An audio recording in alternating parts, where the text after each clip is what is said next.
Handa na ba ang inyong mga puso para sa isang kwentong susubok sa inyong pananaw tungkol sa pag-ibig, pagpapatawad, at mga lihim na kayang sumira ng lahat? Halina't pakinggan natin ang isang paglalakbay na magsisimula sa pag-asa, ngunit haharap sa madilim na anino ng nakaraan.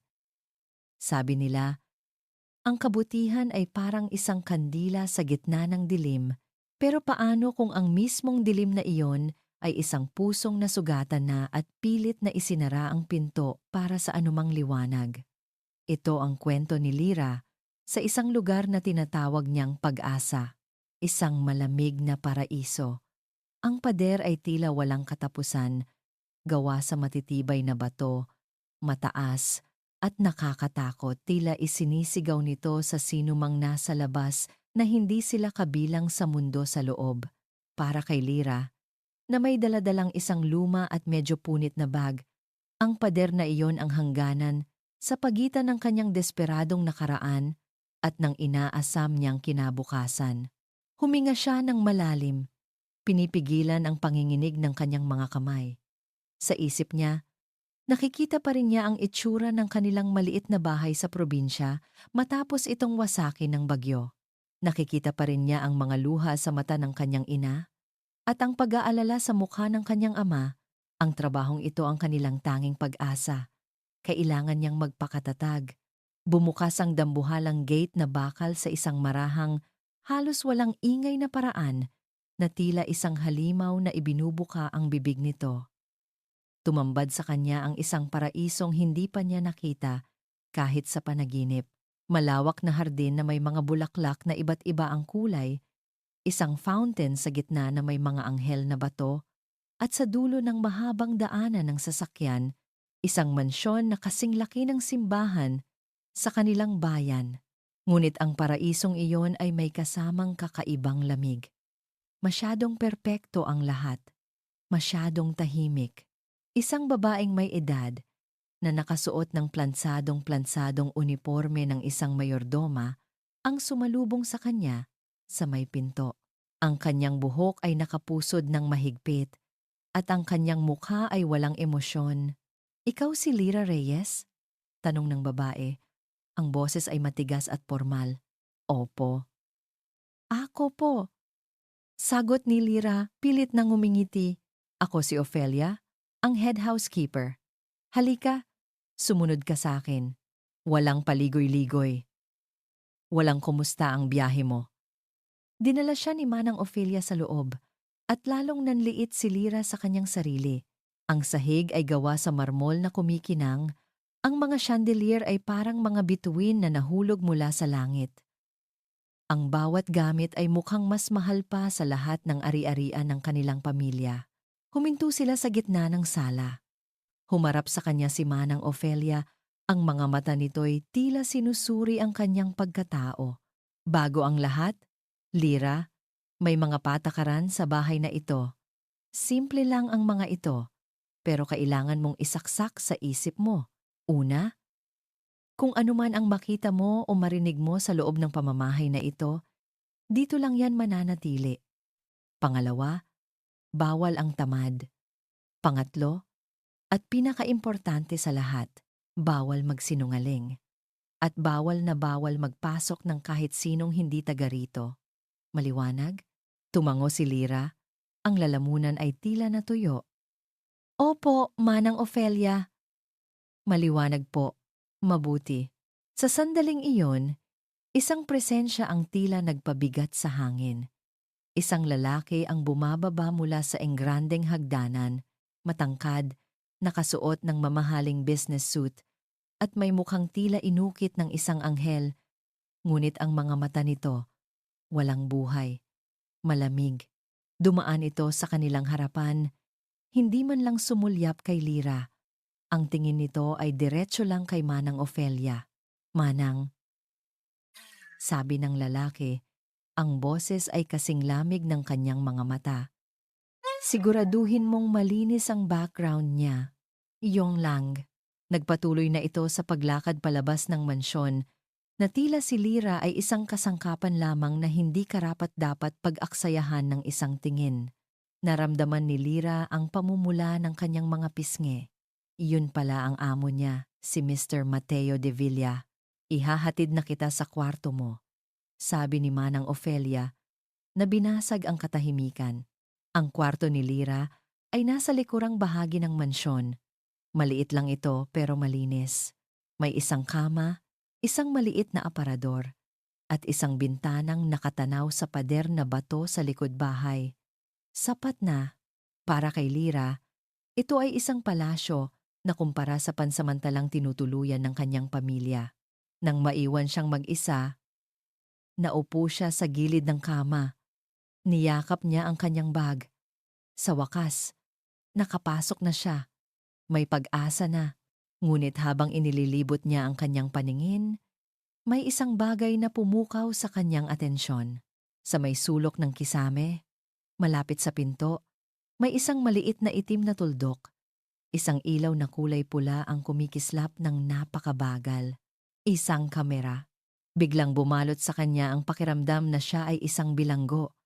Ang bawat galaw niya ay inoobserbahan. Ang paraisong pinasok niya ay isa palang kulungan na gawa sa ginto. Nang gabing iyon, matapos ang kanyang mga unang gawain, inutusan siya ni Manang Ofelia na itapon ang basura sa labas. Dala-dala ang malaking itim na plastic bag. Binuksan niya ang pinto sa likod at tinahak ang madilim na daan papunta sa mga basurahan. Malamig ang hangin. At tanging ang ingay lang ng mga kuliglig ang kanyang naririnig. Nang mailagay na niya ang basura sa lalagyan, akma na siyang babalik sa loob nang may marinig siya. Isang mahinang pag-iyak. Huminto siya. Pinakiramdaman niya ang paligid. Baka guni-guni niya lang. Ngunit narinig niya ulit. Nagmumula ito sa likod ng malalaking paso ng halaman malapit sa pader. Dahan-dahan, na may kasamang takot at kuryosidad, lumapit si Lira. Dahan-dahan niyang sinilip ang likod ng mga halaman. At doon, nanlaki ang kanyang mga mata. Sa ilalim ng malamlam na ilaw ng buwan, nakaupo sa lupa ang isang batang lalaki. Payat na payat, gusgusin ang damit, at nanginginig habang yakap-yakap ang kanyang mga tuhod. Mula sa mga mata nito, walang tigil ang pag-agos ng luha. Napatigil sa paghinga si Lira. Ang batang lalaki ay nag-angat ng tingin at sa mga mata nitong basa ng luha, nakita ni Lira ang isang takot na napakapamilyar. Ito ang takot ng isang taong wala nang matakbuhan, wala nang mauwian. Ang unang pumasok sa isip niya ay ang utos ni Manang Ofelia. Bawal magpasok ng kahit sinong hindi taga rito. Dapat ay tumalikod na siya. Dapat ay bumalik na siya sa loob at magkunwaring walang nakita.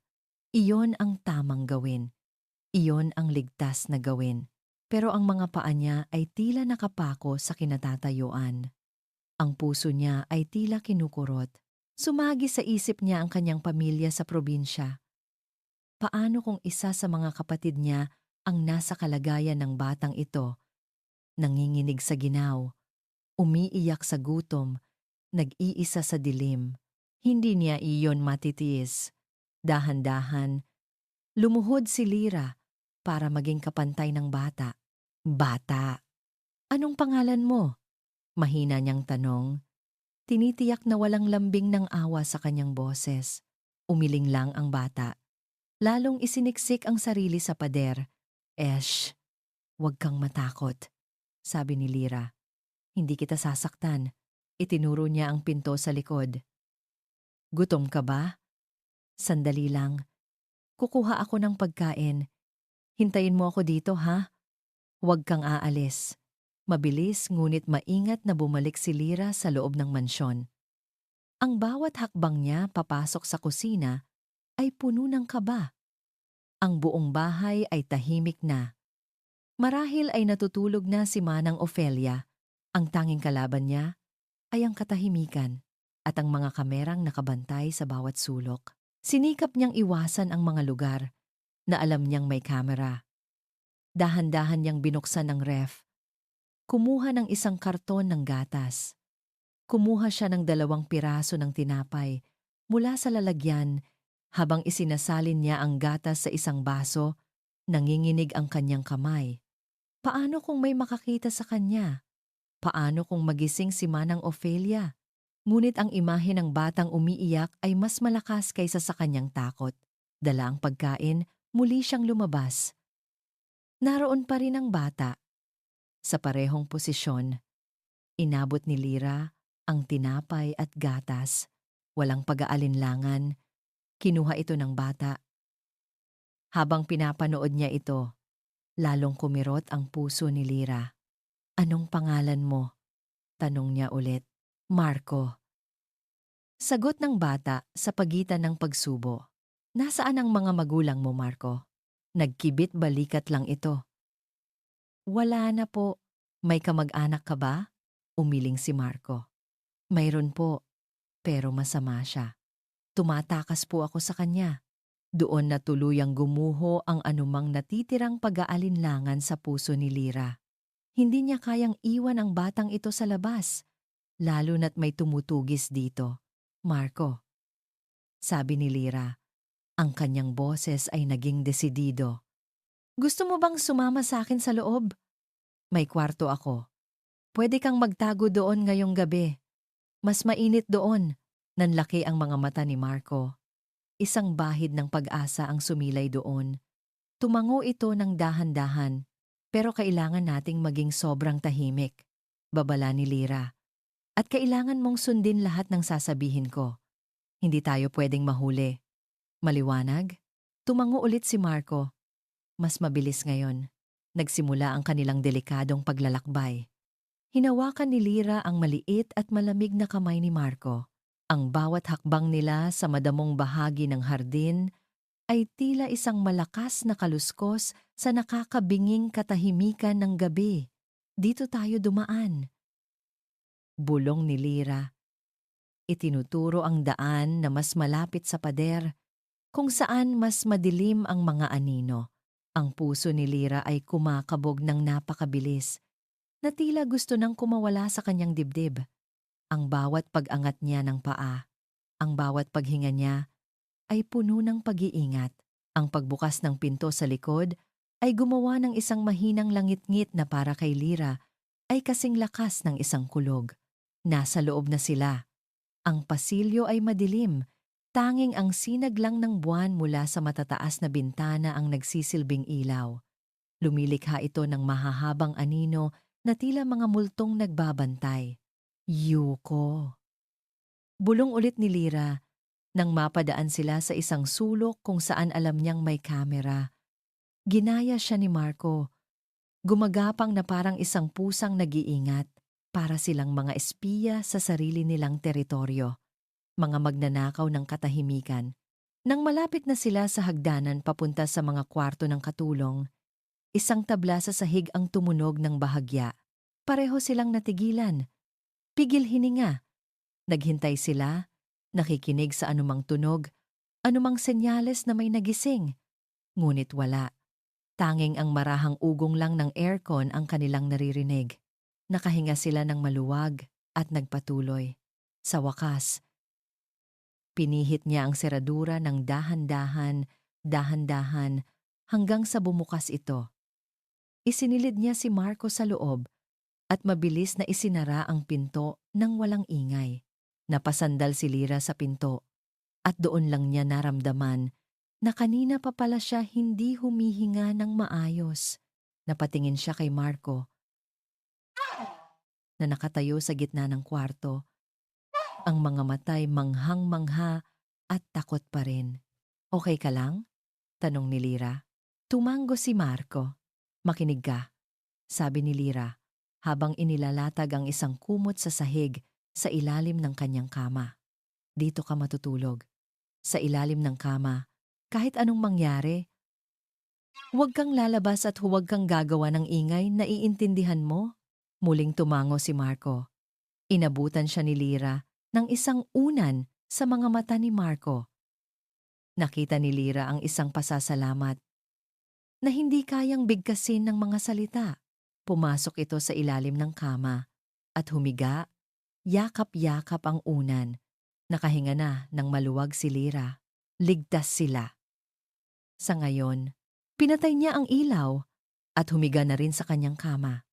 Ang pagod at kaba ay unti-unting dumadaloy palabas ng kanyang katawan. Ipinikit niya ang kanyang mga mata.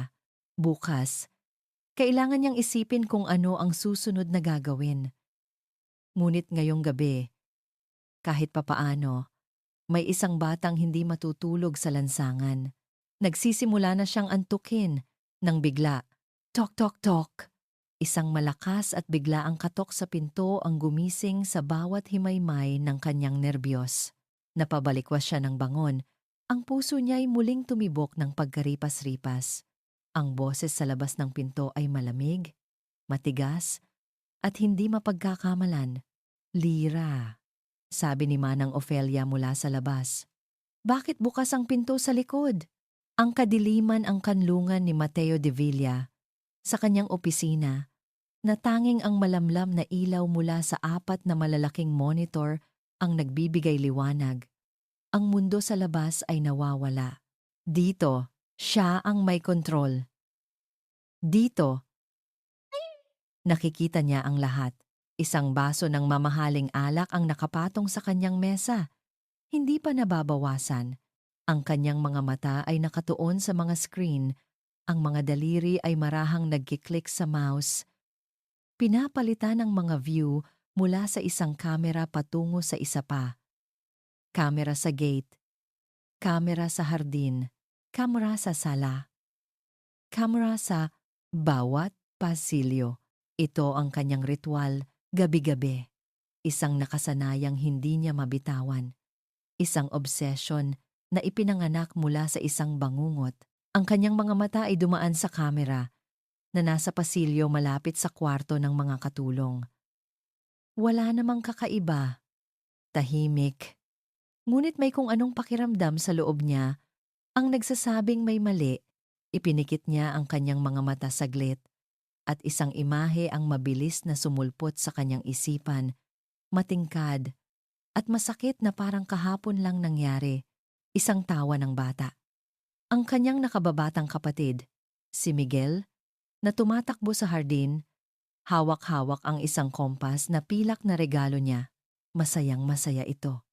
At ang kasambahay na pinagkakatiwalaan ng buong pamilya, nakangiti habang papalapit dito. Bigla niyang iminulat ang kanyang mga mata, itinutulak ang alaala palayo. Ang kasunod niyon ay mga sigaw, katahimikan, pagkawala, isang bangkay na natagpuan pagkatapos ng isang linggo. Ang tiwala ay isang lason, ang kabaitan ay isang kahinaan. Iyon ang mga leksyon na itinatak niya sa kanyang puso. Itinuon niya ang kanyang pansin pabalik sa mga monitor. Ang bagong katulong, si Lira. Masyadong simple, masyadong mahiyain. Ang mga matang iyon, tila may itinatagong kalungkutan, ngunit mayroon ding determinasyon. Masyado siyang mabait. At iyon ang kinatatakutan niya. Binalikan niya ang recording kaninang maaga. Ipinlay niya ang footage mula sa kamera na nakatutok sa basurahan sa likod bahay. Nakita niya si Lira na nagtatapon ng basura. Ngunit pagkatapos noon, hindi ito agad bumalik. Nanatili ito sa labas ng ilang minuto. Nakatayo lang. Nakatingin sa isang direksyon na hindi abot ng lente ng kamera. Kumunot ang noo ni Mateo. Ano ang ginagawa nito doon? Pagkatapos ay nakita niya itong pumasok. Sumunod ang footage sa loob ng kusina. Ang pagkuha nito ng tinapay at gatas. Nagplay sa isip niya ang eksena kanina kung saan naabutan niya ito. Nagugutom lang po. Sabi nito. Ngunit 2 piraso ng tinapay, 1 baso ng gatas. Masyadong marami para sa isang payat na babae. Pinanood niya itong bumalik sa kwarto nito. Maingat ang bawat hakbang. Tila may iniiwasan. Hindi siya mapalagay. Itinuon niya ang atensyon sa live feed mula sa kamera sa loob mismo ng kwarto ni Lira. Ang ilaw ay patay. Madilim. Ngunit ang high-definition infrared camera ay kayang makakita sa dilim. Nakita niya ang anyo ni Lira sa kama. Sa infrared view, ang lahat ay nasa kulay abo at berde. Ang katawan ni Lira ay isang mas maliwanag na anyo laban sa mas madilim na background ng kama. Hindi ito mapakali, bahagyang gumagalaw, na para bang hindi komportable ang pagkakahiga o may masamang panaginip. Para sa isang ordinaryong tao, ito ay normal lang. Ngunit para kay Mateo, na ang bawat kilos ay sinusuri para sa senyales ng panlilinlang, ito ay isang bandila. Ang pagkabalisa ay kapatid ng kasalanan. Pinagmasdan niya ang bawat sulok ng kwarto, ang maliit na aparador, ang upuan kung saan nakasampay ang luma nitong tuwalya, ang sahig, lahat ay nasa ayos. Masyadong maayos. Akma na niyang ililipat ang view sa ibang kamera. Marahil ay guni-guni niya lang ang lahat. Marahil ay dala lang ito ng kanyang pagod at ng mga multo ng nakaraan na laging bumabalik tuwing gabi. Ngunit may isang bagay na pumigil sa kanya. Ang kumot sa kama ni Lira. Ang isang gilid nito ay nakalaylay hanggang sa sahig. Ganap na tinatakpan ng espasyo sa ilalim. Isang maliit na detalye, ngunit sa isip ni Mateo na sinanay na maghanap ng mali, ito ay isang kurtinang nagtatago ng isang sikreto. Bahagya siyang napasandal palapit sa monitor, ang mga mata ay naniningkit, naghintay, nagmasid, at pagkatapos, iyon na, isang maliit, halos hindi mapansing paggalaw. Ang kumot ay bahagyang umangat at bumagsak, na tila may huminga ng malalim sa ilalim nito. Hindi iyon hangin. Sarado ang bintana. Hindi rin iyon daga. Masyadong malaki at mabagal ang paggalaw. Kinilik niya ang zoom function. Ang imahe ay naging mas malaki at medyo malabo, ngunit sapat na para makumpirma niya ang kanyang hinala. May anino doon. Isang bulto. Isang hugis ng katawan na hindi dapat naroroon. Isang malamig na ngisi ang dahan-dahang gumuhit sa mga labi ni Mateo. Hindi siya nagkamali. Palagi siyang tama. Kinuha niya ang kanyang telepono at mabilis na pinindot ang numero para sa intercom sa kwarto ng mayordoma. Ilang saglit lang ay may sumagot. Ang boses ni Manang Ofelia ay halatang inaantok. Sir Mateo? Ang boses ni Mateo ay kalmado ngunit may bigat ng bakal. Manang, may napansin akong hindi normal sa imbentaryo ng pagkain sa kusina. Baka gusto mong tingnan kung kumpleto pa ang lahat. Isa itong utos na nakabalat kayo bilang isang mungkahi. Alam niyang maiintindihan ni Manang Ofelia ang ibig niyang sabihin. Ang pagbabantay sa pagkain ay pagbabantay sa taong kumukuha nito. Masusunod po, Sir Mateo, sagot ni Manang Ofelia, na ngayon ay gising na ang diwa. At, Manang, dagdag ni Mateo, ang kanyang mga mata ay hindi inaalis sa monitor. Bantayan mong mabuti ang bagong katulong. Bawat galaw, bawat hininga. Huwag mong tatantanan. Ibinaba niya ang telepono bago pa man makasagot si Manang Ofelia. Ang kanyang mga mata ay bumalik sa screen. Nakatitig sa anino sa ilalim ng kama ni Lira. Ang ngisi sa kanyang labi ay nawala, napalitan ng isang matigas at determinadong ekspresyon. Huli ka, bulong niya sa kadiliman ng kanyang opisina. Ang bawat katok sa pinto ay parang martilyong pumupukpok sa kanyang sentido. Nanigas si Lira sa kanyang kinatatayuan. Ang isip ay blanko sa takot. Sa ilalim ng kama, naramdaman niya ang bahagyang paggalaw ni Marco, na tila nagulat din. Lira, ulit ni Manang Ofelia mula sa labas. Mas may diin ngayon. Bakit bukas ang pinto sa likod? Kinakailangan niyang sumagot. Mabilis. Huminga siya ng malalim. Ay, sandali lang po, Manang. Sigaw niya pabalik. Pilit na ginagawang normal ang kanyang boses. Mabilis siyang bumulong pababa. Marco, huwag kang gagalaw. Naglakad siya papunta sa pinto. Ang bawat hakbang ay mabigat. Binuksan niya ito ng bahagya. Sapat lang para makita niya si Manang Ofelia, ngunit hindi sapat para masilip nito ang buong kwarto. Pasensya na po, Manang, sabi ni Lira, pinipilit ngumiti. Na, nagtapon po kasi ako ng basura kanina. Baka po hindi ko na isara ng maayos. Pupuntahan ko na po para isara. Tinitigan siya ni Manang Ofelia ng matagal. Ang mga mata nito'y nanunuri. Bawat segundo ng katahimikan ay isang pagdurusa para kay Lira. Pakiramdam niya ay nakikita ng matanda ang lihim na itinatago niya. Siguraduhin mong laging nakakandado ang mga pinto, sabi lang ni Manang Ofelia bago tumalikod at maglakad palayo. Napasandal si Lira sa hamba ng pinto. Hinahabol ang kanyang hininga. Isinara niya ang pinto ng marahan at ikinandado. Pagod na pagod siyang napaupo sa sahig. Iyon pa lang ang unang gabi. Paano niya ito itatago sa mga susunod na araw? Ang mga sumunod na araw ay naging isang ehersisyo ng patuloy na pag-iingat at kaba. Ang buhay ni Lira ay umikot sa paglilinis, pag-iwas sa mga kamera, at pagpapanatiling tahimik at lihim si Marco. Nag-uusap sila sa pamamagitan ng mga pabulong. Ang pagkain ni Marco ay mga tirang tinapay o prutas na isinusuksok ni Lira sa kanyang bulsa. Sa gabi, kapag ang buong bahay ay natutulog na, doon lang sila nakakapagkwentuhan ng bahagya sa ilalim ng dilim ng kwarto. Sa kabila ng takot, may kakaibang saya na nadarama si Lira. Ang mga ngiti ni Marco, ang mga simpleng kwento nito tungkol sa mga pangarap niya, ay nagbibigay kulay sa malamig at tahimik na mansyon. Ito ang naging sikreto niyang liwanag. Isang hapon, habang nag-aayos si Lira ng mga damit sa kanyang kwarto, aksidenteng nabitiwan ni Marco ang isang maliit na laruang kotse na gawa sa lata na nakuha ni Lira mula sa isang lumang kahon. Gumawa ito ng isang maingay na kalansing sa sahig na kahoy. Pareho silang natigilan.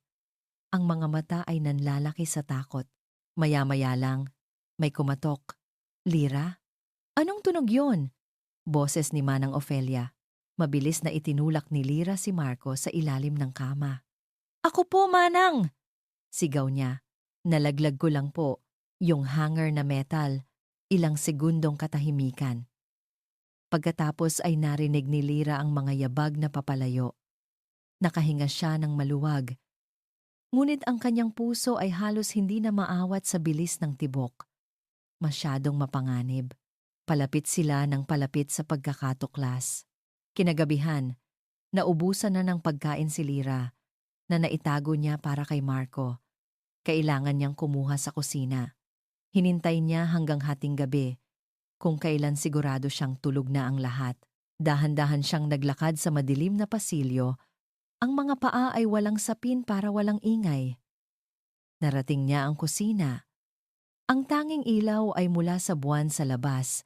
Kumuha siya ng 2 mansanas at ilang piraso ng biskwit at akma na sanang aalis ng, "Hindi ka pa natutulog?" Halos mapatalon si Lira sa gulat. Ang mansanas ay muntik ng malaglag mula sa kanyang mga kamay. Nanggaling ang boses sa madilim na sulok ng kusina. Isang anino ang humakbang papalapit sa liwanag ng buwan, si Mr. Mateo de Villa. Nakatayo lang ito doon. Nakasuot ng itim na t-shirt at pajama pants. Hawak ang isang baso ng tubig. Ngunit ang kanyang tindig ay hindi pang pahinga. Ang kanyang mga mata, kahit sa dilim, ay tila nagliliyab, nakatitig sa kanya, at pagkatapos ay sa pagkain sa kanyang mga kamay. "Sir!" Nanginginig ang boses ni Lira. "Gigutom lang po ulit ako." Huminga siya ng malalim.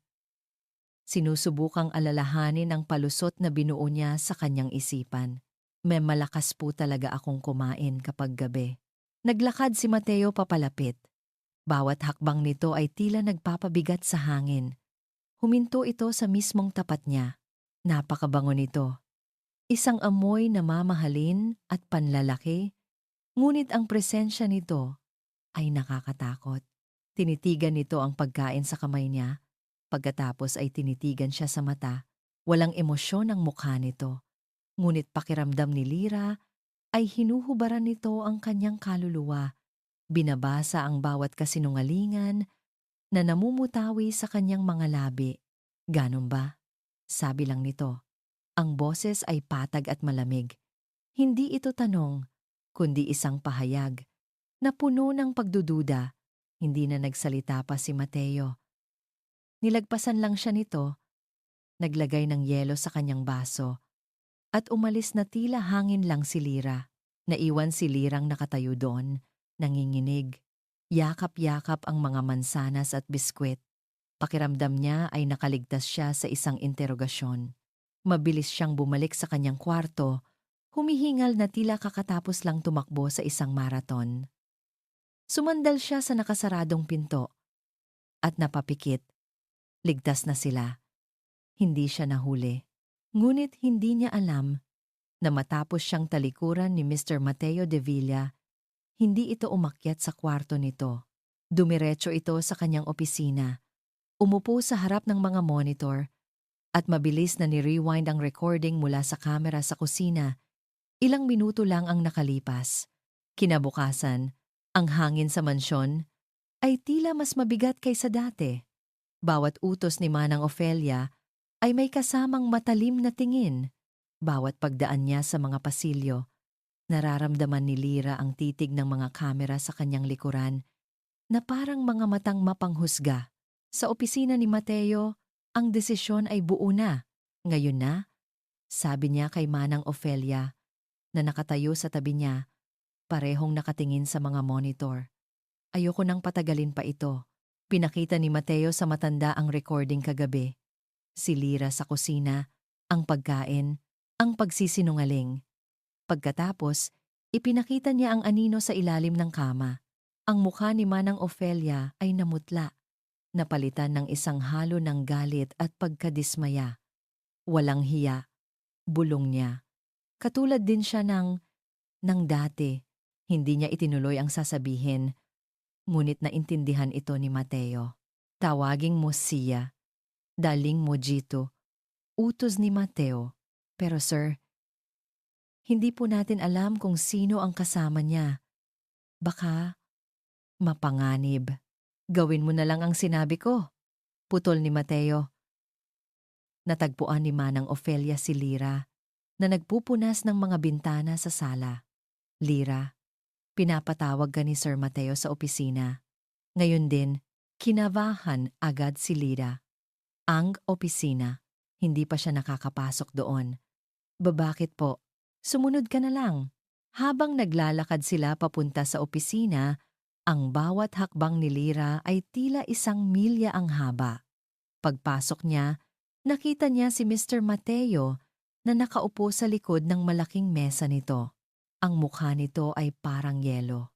Umupo ka, sabi ni Mateo. Itinuturo ang silya sa harap ng mesa. Naupo si Lira. Ang mga kamay ay nanginginig sa kanyang kandungan. Nagsara ang pinto sa likuran niya. Si Manang Ofelia ay nanatiling nakatayo malapit doon, na parang isang guwardya. Alam mo ba kung ano ang pinakaayaw ko sa lahat, Lira? Tanong ni Mateo. Ang boses ay mahinahon ngunit may nakatagong panganib. Ayoko sa mga sinungaling. Ayoko sa mga taong traidor. Sir, hindi ko po kayo maintindihan, sabi ni Lira, kahit na alam na niya kung saan ito patungo. Ngumisi si Mateo, isang ngisi na walang bahid ng saya. Pinihit niya ang isa sa mga monitor paharap kay Lira. Ipinakita nito ang live feed mula sa kamera sa kwarto niya. Pagkatapos ay kinlik niya ang isang button. Ang imahe ay nag-zoom in sa ilalim ng kama. Nanlaki ang mga mata ni Lira. Ang hininga niya ay tila nawala. Sino yan? Tanong ni Mateo. Sino ang itinatago mo sa pamamahay ko? Hindi makapagsalita si Lira. Ang mga luha ay nagsimulang mamuo sa kanyang mga mata. Hindi ka sasagot? Tumayo si Mateo. Ang pagiging kalmado niya ay biglang nawala. Kung ganon, tayo ang pupunta doon. Naglakad siya palabas ng opisina. Sumunod si Manang Ofelia. Naiwan si Lirang walang magawa kundi sumunod din. Ang mga tuhod ay nanginginig. Parang isang prosesyon ng kamatayan. Tinahak nila ang pasilyo pabalik sa kwarto ni Lira. Walang imik. Binuksan ni Mateo ang pinto. "Labas!" sigaw niya. Ang boses ay umalingaw-ngaw sa maliit na silid. "Sino mang nagtatago diyan? Lumabas ka na." Walang sumagot. Tanging ang mahinang paghikbilang ni Lyra ang maririnig. Nawalan ng pasensya si Mateo. Hinawakan niya sa braso si Lyra at kinaladkad palabas ng kwarto. "Umalis ka na. Kunin mo ang mga gamit mo at umalis ka sa pamamahay ko. Huwag na huwag ka nang magpapakita pa." "Wag po, sir. Pakiusap." Pagmamakaawa ni Lyra. "Maawa po kayo." "Awa?" Tumawa si Mateo ng mapakla. "Ang mga taong tulad ninyo ay hindi karapat-dapat sa awa. Isa ka ring ahas, isang taksil. Sa gitna ng kaguluhan, isang maliit na anyo ang gumapang palabas mula sa ilalim ng kama." Si Marco, nanginginig sa takot, ang mukha ay basang-basa ng luha.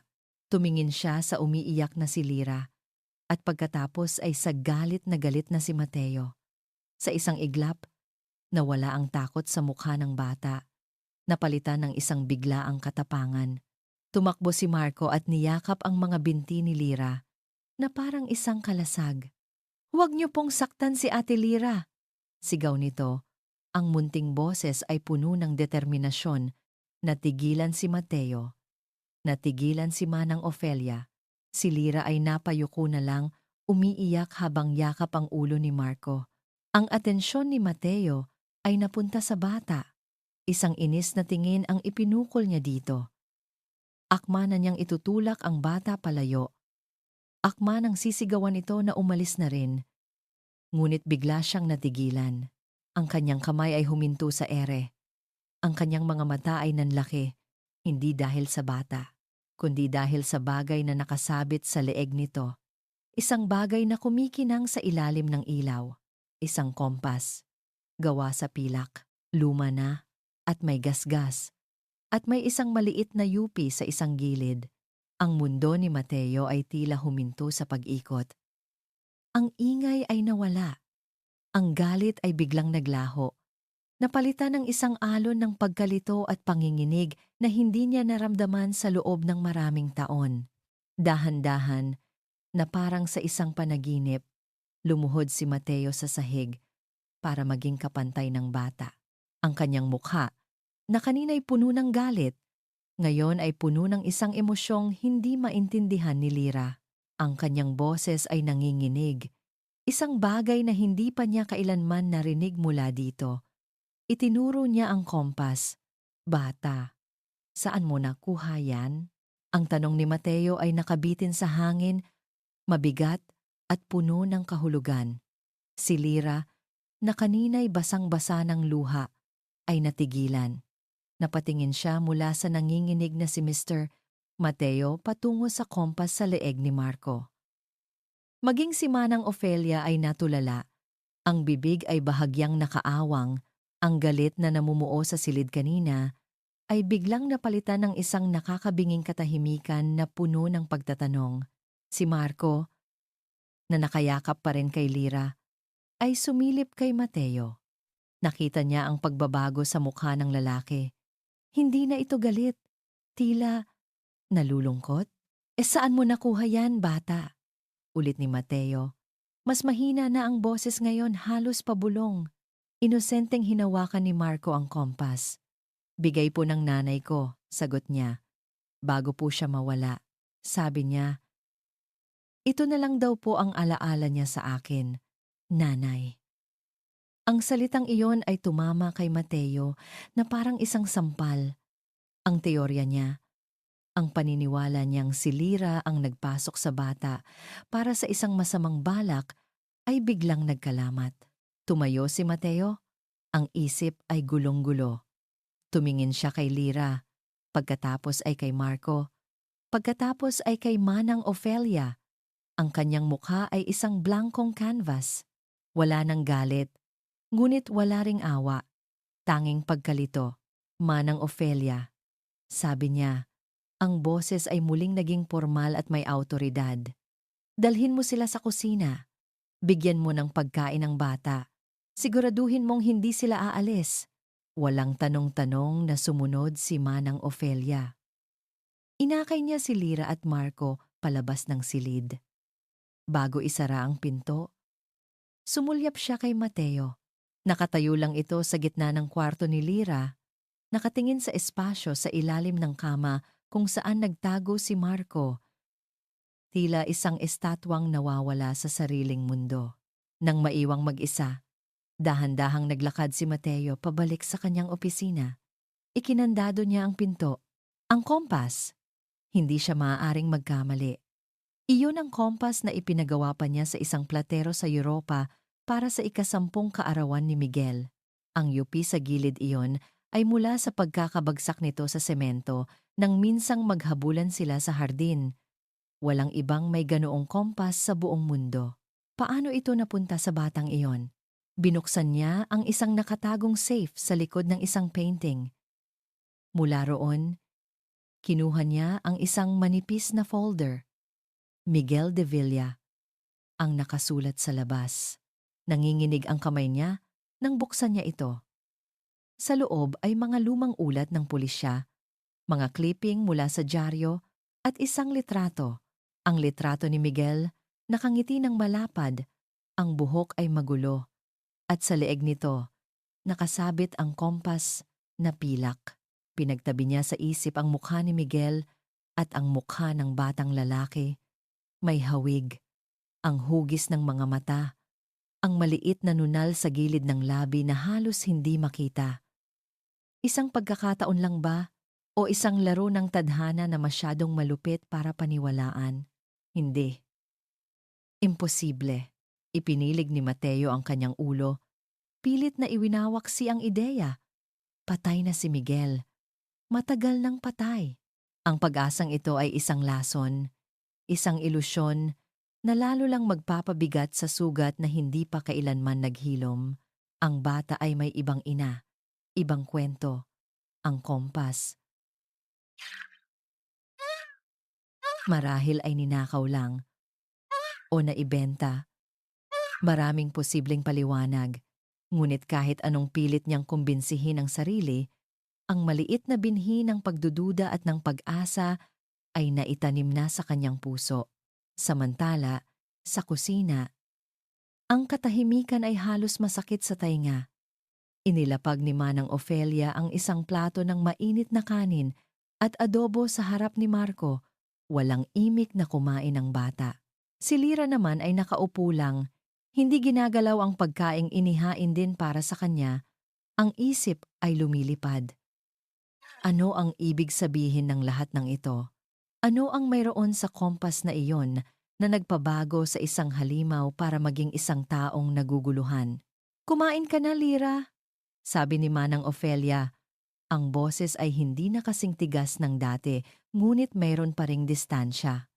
Kailangan mo ng lakas. Pagkatapos ng ilang sandali, bumalik si Mateo sa kusina. Ang kanyang mukha ay muling naging isang blankong maskara. Hindi niya tinitingnan si Lira. Ang kanyang mga mata ay nakatuon lamang kay Marco. Manang, ihanda mo ang guest room. Dito muna sila mananatili. Sabi niya na ikinagulat ng dalawang babae. Ikaw, Lira, babalik ka sa trabaho mo. Ngunit tandaan mo ito, isang maling galaw, isang kasinungalingan pa, at pareho kayong lalabas sa gate na yan. At sa pagkakataong iyon, hindi na ako lilingon pa. Tumalikod na siya at naglakad paalis. Ngunit bago siya tuluyang mawala, huminto siya at nagsalita ng hindi lumilingon.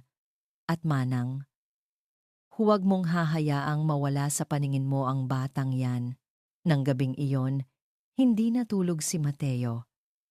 Sa halip na bantayan ang mga kamera, ang kanyang oras ay ginugol niya sa telepono. Kausap ang isang pribadong investigador na matagal na niyang pinagkakatiwalaan. Leo, kailangan ko ng pabor, sabi ni Mateo. Ang boses ay seryoso. May isang kaso, matagal na. Ang pagkawala ng kapatid ko. Sir, akala ko ba sarado na ang kasong yan? Sagot ng investigador sa kabilang linya. Buksan mo ulit, utos ni Mateo.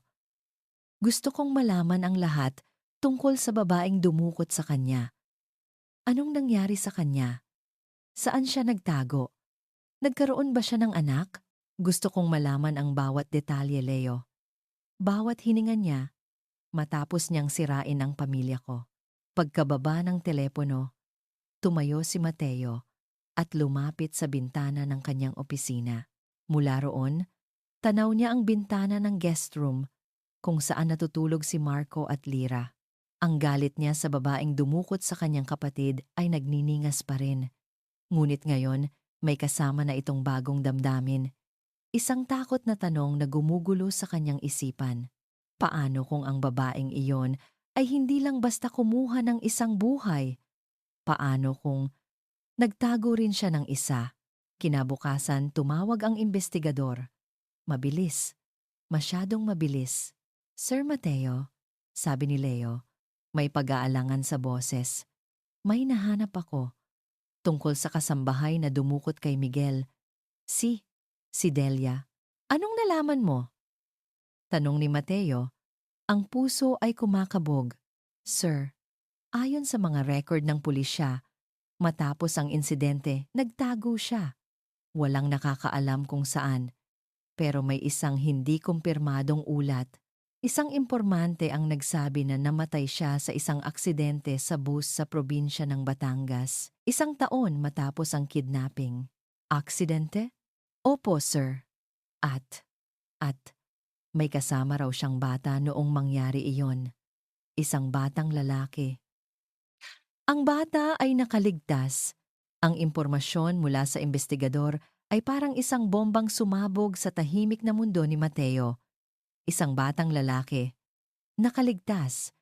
Biglang hindi na lang isang pirasong metal ang kompas. Naging simbolo na ito ng isang posibilidad na parehong nakakatakot at nakakabighani. Dahil sa pagbabagong ito, ang kapaligiran sa mansyon ay naging kakaiba. Hindi na ito kasing lamig ng dati. Ngunit napalitan naman ng isang tensyon na halos mahahawakan. Si Mateo ay bihira nang makita, laging nakakulong sa kanyang opisina. Si Manang Ofelia naman, bagamat sinusunod ang utos na alagaan si Marco, ay halatang hindi komportable. Na para bang ang bata ay isang paalala ng isang kasalanang gusto na niyang kalimutan. Tanging si Lira lang ang naging konstante para kay Marco. Naglalaro sila. Nagbabasa siya ng mga kwentong pambata na nahanap niya sa isang lumang bookshelf at kinukwentuhan niya ito tungkol sa kanilang buhay sa probinsya. Sa mga sandaling iyon, nakakalimutan nila na sila ay mga bilanggo sa isang ginintuang hawla. Isang hapon, habang naglalabas si Lira sa likod bahay, pinayagan niyang maglaro si Marco sa damuhan malapit sa kanya. Masaya itong naghahabulan ng mga paro-paro. Ang tawa nito ay isang musika sa tahimik na hardin. Sa unang pagkakataon sa loob ng ilang araw, nakaramdam si Lira ng kapayapaan, ngunit ang kapayapaang iyon ay biglang nabasag. May narinig siyang nag-uusap malapit sa gate sa likod, kung saan pumapasok ang mga delivery, isang security guard at isang lalaking may magaspang na boses. Dahil sa kuryosidad, lumapit si Lira ng bahagya, nagtatago sa likod ng malalaking halaman. Nakita niya ang guard na kausap ang isang lalaking may balbas, marumi ang suot, at may mga matang tila laging naghahanap ng gulo. May ipinapakita itong litrato sa guard mula sa isang kupas na cellphone. Sigurado ka bang hindi mo nakita ang batang yan? Tanong ng lalaki. Pamangkin ko yan. Naglayas. Malaki ang pabuya ng nanay niya sa makakakita. Ang puso ni Lira ay nagsimulang tumibok ng mabilis. Hindi niya makita ng malinaw ang litrato, ngunit ang deskripsyon ng lalaki, masama siya. Tumatakas po ako sa kanya. Ito na yon. Ito ang taong kinatatakutan ni Marco. Wala akong nakitang ganyang bata dito, sir. Matigas na sabi ng guard. Bawal ang mga tagalabas dito. Baka naman nakalusot lang. Tingnan mong may giit ang lalaki. Umiling ang guard at nagsimulang isara ang gate. Nagmura ang lalaki at umalis. Ngunit bago ito tuluyang lumayo, Lumingon ito at sinuyod ng tingin ang buong paligid ng mansyon. Ang mga mata nito ay puno ng kasakiman at determinasyon. Nagmamadaling bumalik si Lyra kay Marco. "Marco, pasok na tayo sa loob, mabilis!" Binuhat niya ang bata at halos takbuhin ang daan pabalik sa loob ng bahay. Nanginginig ang buong katawan niya. Kailangan niyang sabihin ito kay Mr. Mateo. Wala siyang pakialam kung magagalit ito. Mas mahalaga ang kaligtasan ni Marco. Walang katok-katok, pumasok siya sa opisina ni Mateo. Nag-angat ng tingin si Mateo mula sa mga papeles. Ang mukha ay nagpapakita ng inis. "Hindi ka ba marunong kumatok?" "Sir?" sabi ni Lyra. Hinihingal. "Yung tao po, yung kamag-anak ni Marco. Nandito po siya." Nasa labas ng gate, biglang nagbago ang ekspresyon ni Mateo. Mula sa inis, naging alerto ito. Tumayo siya. "Anong sinasabi mo?" Ikinuwento ni Lyra ang lahat ng nakita at narinig niya. Mabilis na kinuha ni Mateo ang telepono at tinawagan ang head of security. "May isang lalaking naglilibot dyan," utos niya. Huwag ninyong palalapitin sa gate. Tandaan ninyo ang mukha. Kung bumalik, tawagan ninyo agad ang pulis." Pagkababa ng telepono, tumingin siya kay Lyra. At pagkatapos ay kay Marco na nakatago sa likod ni Lyra. Sa unang pagkakataon, hindi na sila amo at katulong o manloloko at biktima, para silang dalawang taong may iisang pinoprotektahan. Mula ngayon, sabi ni Mateo, ang boses ay matigas ngunit para kay Lyra, ito'y tunog ng proteksyon. Hindi nalalabas ng bahay si Marco. "At ikaw?" Tiningnan niya si Lyra. "Hindi ka aalis sa tabi niya?"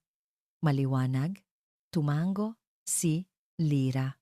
Nang gabing iyon, hindi mapakali si Lyra. Nakaupo siya sa gilid ng kama sa maluwag na guest room, pinagmamasdan ang mahimbing na pagtulog ni Marco. Ang bawat anino sa labas ng bintana ay tila anino ng lalaking iyon. Ang bawat alingawngaw ng hangin ay tila boses niya. Hindi siya bumaba para maghapunan. Wala siyang gana. Ang tanging nasa isip niya ay ang kaligtasan ng batang natutulog, na ngayon ay tila isang responsibilidad na ipinagkatiwala sa kanya ng tadhana. Maya-maya, may marahan siyang narinig na katok sa pinto.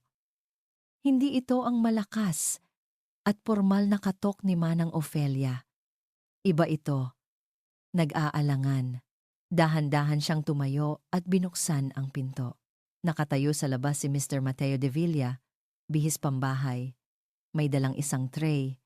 Sa tray ay may isang baso ng mainit na gatas at isang plato ng sandwich. Natigilan si Lyra. Sir?" Hindi siya tiningnan ni Mateo sa mata. Ang tingin nito ay nakatuon sa pader sa likuran ni Lyra. "Hindi ka bumaba para kumain," sabi nito. Isang pahayag, hindi isang tanong. "Wala po akong gana, sir." Nauutal na sagot ni Lyra. Inilapag ni Mateo ang tray sa isang maliit na mesa malapit sa pinto. "Inumin mo yan. Kainin mo yan," sabi niya. Ang boses ay gaya pa rin ng dati. Patag at may awtoridad. Walang silbi ang pagbabantay mo sa kanya kung ikaw mismo ang babagsak. Iyon lang. Tumalikod na ito at naglakad paalis. Iniwan si Lirang nakatulala. Hindi alam ang sasabihin. Napatingin siya sa gatas at sandwich. Isang maliit na bagay. Ngunit sa malamig na mundong ito, ang kilos na iyon ay parang isang sinag ng araw. Sa unang pagkakataon, nakita niya ang isang bahid ng pag-aalala sa likod ng maskara ng yelo ng kanyang amo. Kinabukasan, isang maliit na problema ang lumitaw. Naubusan ng biskwit na paborito ni Marco at ng gamot nito para sa hika. Ipinatawag ni Mateo si Lyra at Manang Ofelia sa kanyang opisina. "Kailangang may bumili sa labas," sabi ni Mateo. Halata ang pag-aalala sa kanyang mukha. Ayaw niyang may lumabas, ngunit kailangan. "Ako na po, sir," mabilis na sabi ni Lyra. "Mas hindi po kahina-hinala kung ako ang lalabas. Isang katulong lang na inutusan. Kung driver po o kayo, mas matatawag ang pansin. Nagisip si Mateo. Tama, si Lira. Tumingin siya dito ng matalim. Mag-iingat ka. Diretso sa botika at convenience store. Huwag kang makikipag-usap kahit kanino. Pagkatapos umuwi ka agad. Naintindihan mo? Opo, sir. Binigyan siya ng pera at mabilis na umalis si Lira. Bawat hakbang niya sa labas ng gate ay puno ng kaba. Pakiramdam niya ay may daan-daang matang nakamasid. Mabilis siyang naglakad papunta sa maliit na commercial area na ilang kanto lang ang layo. Naging mabilis siya. Nakabili siya ng gamot at ng biskwit. Nakahinga siya ng maluwag. Papauwi na siya. Ligtas siya. Habang naglalakad siya sa isang eskinita na shortcut pabalik sa village, isang anino ang biglang humarang sa kanyang daraanan. Ang lalaking may balbas. "Miss," sabi nito, may isang ngisi sa mga labi na nagpatayo ng lahat ng balahibo ni Lira. Nagmamadali ka yata. Sinubukan siyang lagpasan ni Lira. Ngunit mabilis nitong nahawakan ang kanyang braso. Mahigpit. Masakit. Teka lang, sabi ng lalaki. Ang boses ay naging mapanganib at mapanlinlang. Nagkita na yata tayo. Sa malaking bahay doon sa dulo, hindi ba? May kasama kang bata. Kamukha niya yung pamangkin ko. Hindi ko alam ang sinasabi mo. Sigaw ni Lira. Pilit na binabawi ang kanyang braso. Bitawan mo ako!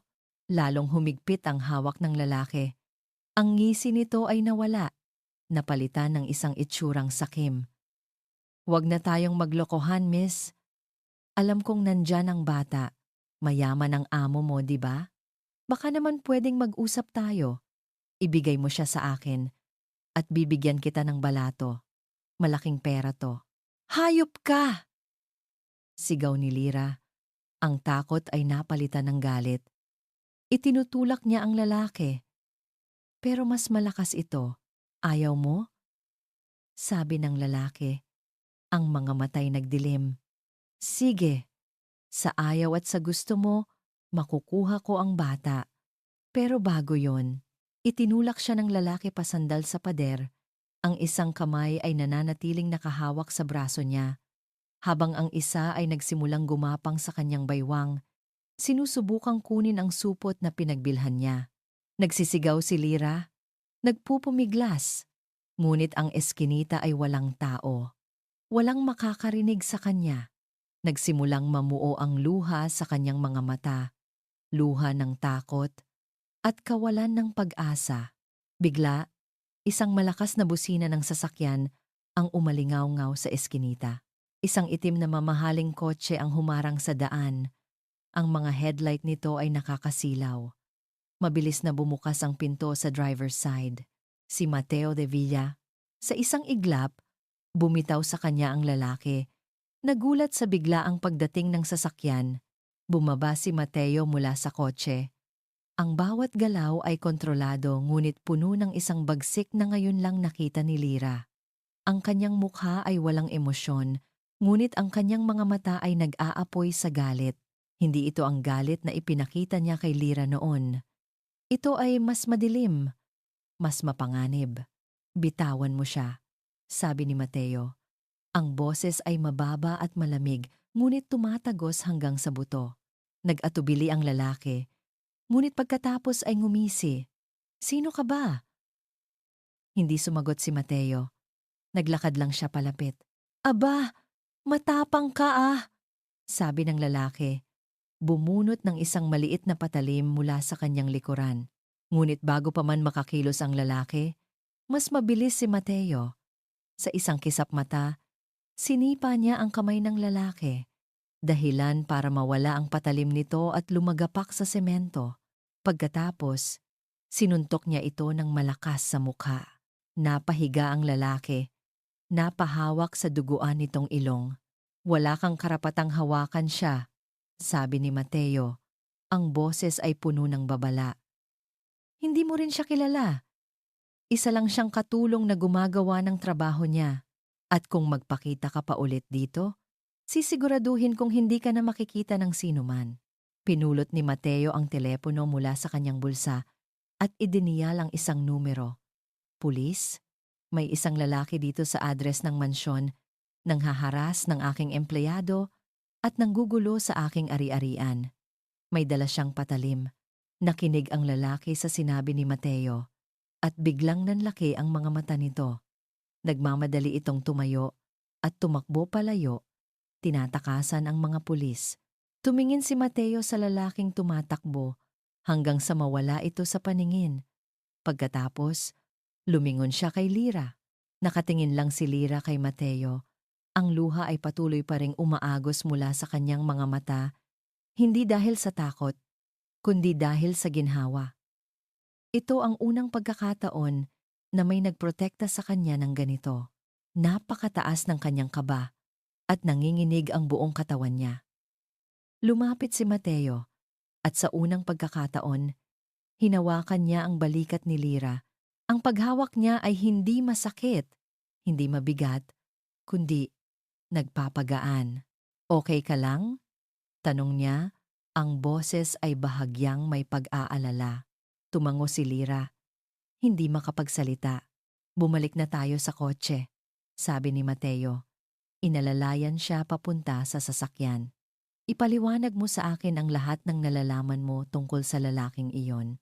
Habang nakaupo si Lira sa passenger seat ng kotse ni Mateo, pinagmasdan niya ang kanyang amo. Ang profile nito ay matigas. Ngunit ang paraan ng paghawak nito sa manibela ay tila bahagyang nanginginig. Mayroong isang bagay sa Mateo na ito, isang bahagi na hindi pa niya nakikita, isang bahagi na marunong magprotekta. Habang nasa loob ng kotse, ang katahimikan ay halos mas nakakabingi kaysa sa sigawan kanina. Ang amoy ng mamahaling leather at ng pabango ni Mateo ay pumuno sa hangin. Si Lira ay nakatingin lang sa labas ng bintana. Pinipilit na pakalmahin ang kanyang sarili. Ano ang sinabi niya sa'yo? Tanong ni Mateo. Binasag ang katahimikan. Ang kanyang boses ay bumalik na sa dati nitong tono. Kontrolado at walang emosyon, ngunit si Lira, matapos makita ang ginawa nito kanina, ay alam na ngayon na isa lang itong pader. Alam niya pong nandoon si Marco. Mahinang sagot ni Lira. Gusto niya pong kunin. Para hingan daw po kayo ng pera. Tumango si Mateo. Ang mga daliri ay humigpit sa manibela, gaya ng inaasahan ko.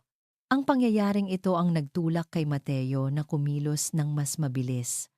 Ang banta ay hindi na isang teorya. Ito ay totoo at nasa labas lang ng kanilang mga pader. Ang pagprotekta kay Marco ay hindi na lang tungkol sa pagtuklas sa katotohanan ng nakaraan. Ito na rin ay tungkol sa pagtiyak na mayroon itong kinabukasan. Kinagabihan, pagkatapos niyang masigurado na ligtas na si Lira at Marco sa loob ng guest room, ikinulong ni Mateo ang sarili sa kanyang opisina. Kinuha niya ang folder ni Miguel at inilapag sa mesa. Sa tabi nito, inilagay niya ang ulat mula sa investigador. Aksidente sa bus. Isang babae, isang batang lalaki na nakaligtas. Ang mga salitang iyon ay paulit-ulit na tumatakbo sa kanyang isipan. Puno ng determinasyon, kinuha niya ang telepono at muling tinawagan ang investigador. Leo, kailangan kong malaman ang lahat tungkol sa aksidenteng yon sa Batangas. Hanapin mo ang police report. Hanapin mo ang listahan ng mga pasahero. Hanapin mo ang pangalan ng batang nakaligtas. Gumamit ka ng kahit anong paraan na kailangan. Kahit gaano kamahal, kailangan ko ang sagot.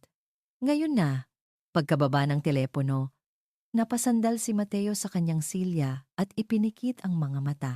Ang kanyang mundo, na dating itim at puti lang mga biktima at mga traidor, mga pinagkakatiwalaan at mga kaaway, ay biglang naging isang malabong kulay abo. Si Lira, ang babaeng pinagdudahan niya ng husto, ay handang isugal ang sarili para sa bata. At siya, na isinumpa na hindi na muling magtitiwala, ay natagpuan ang sarili na ginagawa ang lahat para protektahan silang dalawa. Ang paghihintay sa tawag ng investigador ay isang torture. Bawat minuto ay parang isang oras. Sa wakas, Pagkalipas ng ilang oras, tumunog ang telepono. "Sir," sabi ni Leo, ang boses ay seryoso. "Nakuha ko na ang mga dokumento. Mahirap, pero nagawan ko ng paraan. May access ako sa sealed records." Napaupo ng tuwid si Mateo. Ang puso ay kumakabog. "Anong nalaman mo?" Ang pangalan ng babaeng namatay sa aksidente ay Delia Reyes. Isang pekeng apelyido. Sigurado ako. Ngunit, ang pangalan ng bata sa police report, ang batang nakaligtas. Nagkaroon ng isang segundong katahimikan na para kay Mateo ay isang kawalang hanggan. "Leo, sabihin mo na, sir, kung ang unang impormasyon ay isang bomba, ito ay isang lindol na yumayanig sa mismong pundasyon ng pagkatao ni Mateo." Tumama ito. Lahat ay tumutugma. Pero may isang piraso pa na hindi niya maintindihan. Ang kompas. "Leo?" sabi ni Mateo. Ang boses ay nanginginig. "Sa report, may nakasulat ba tungkol sa mga gamit na nakuha mula sa babae o sa bata?"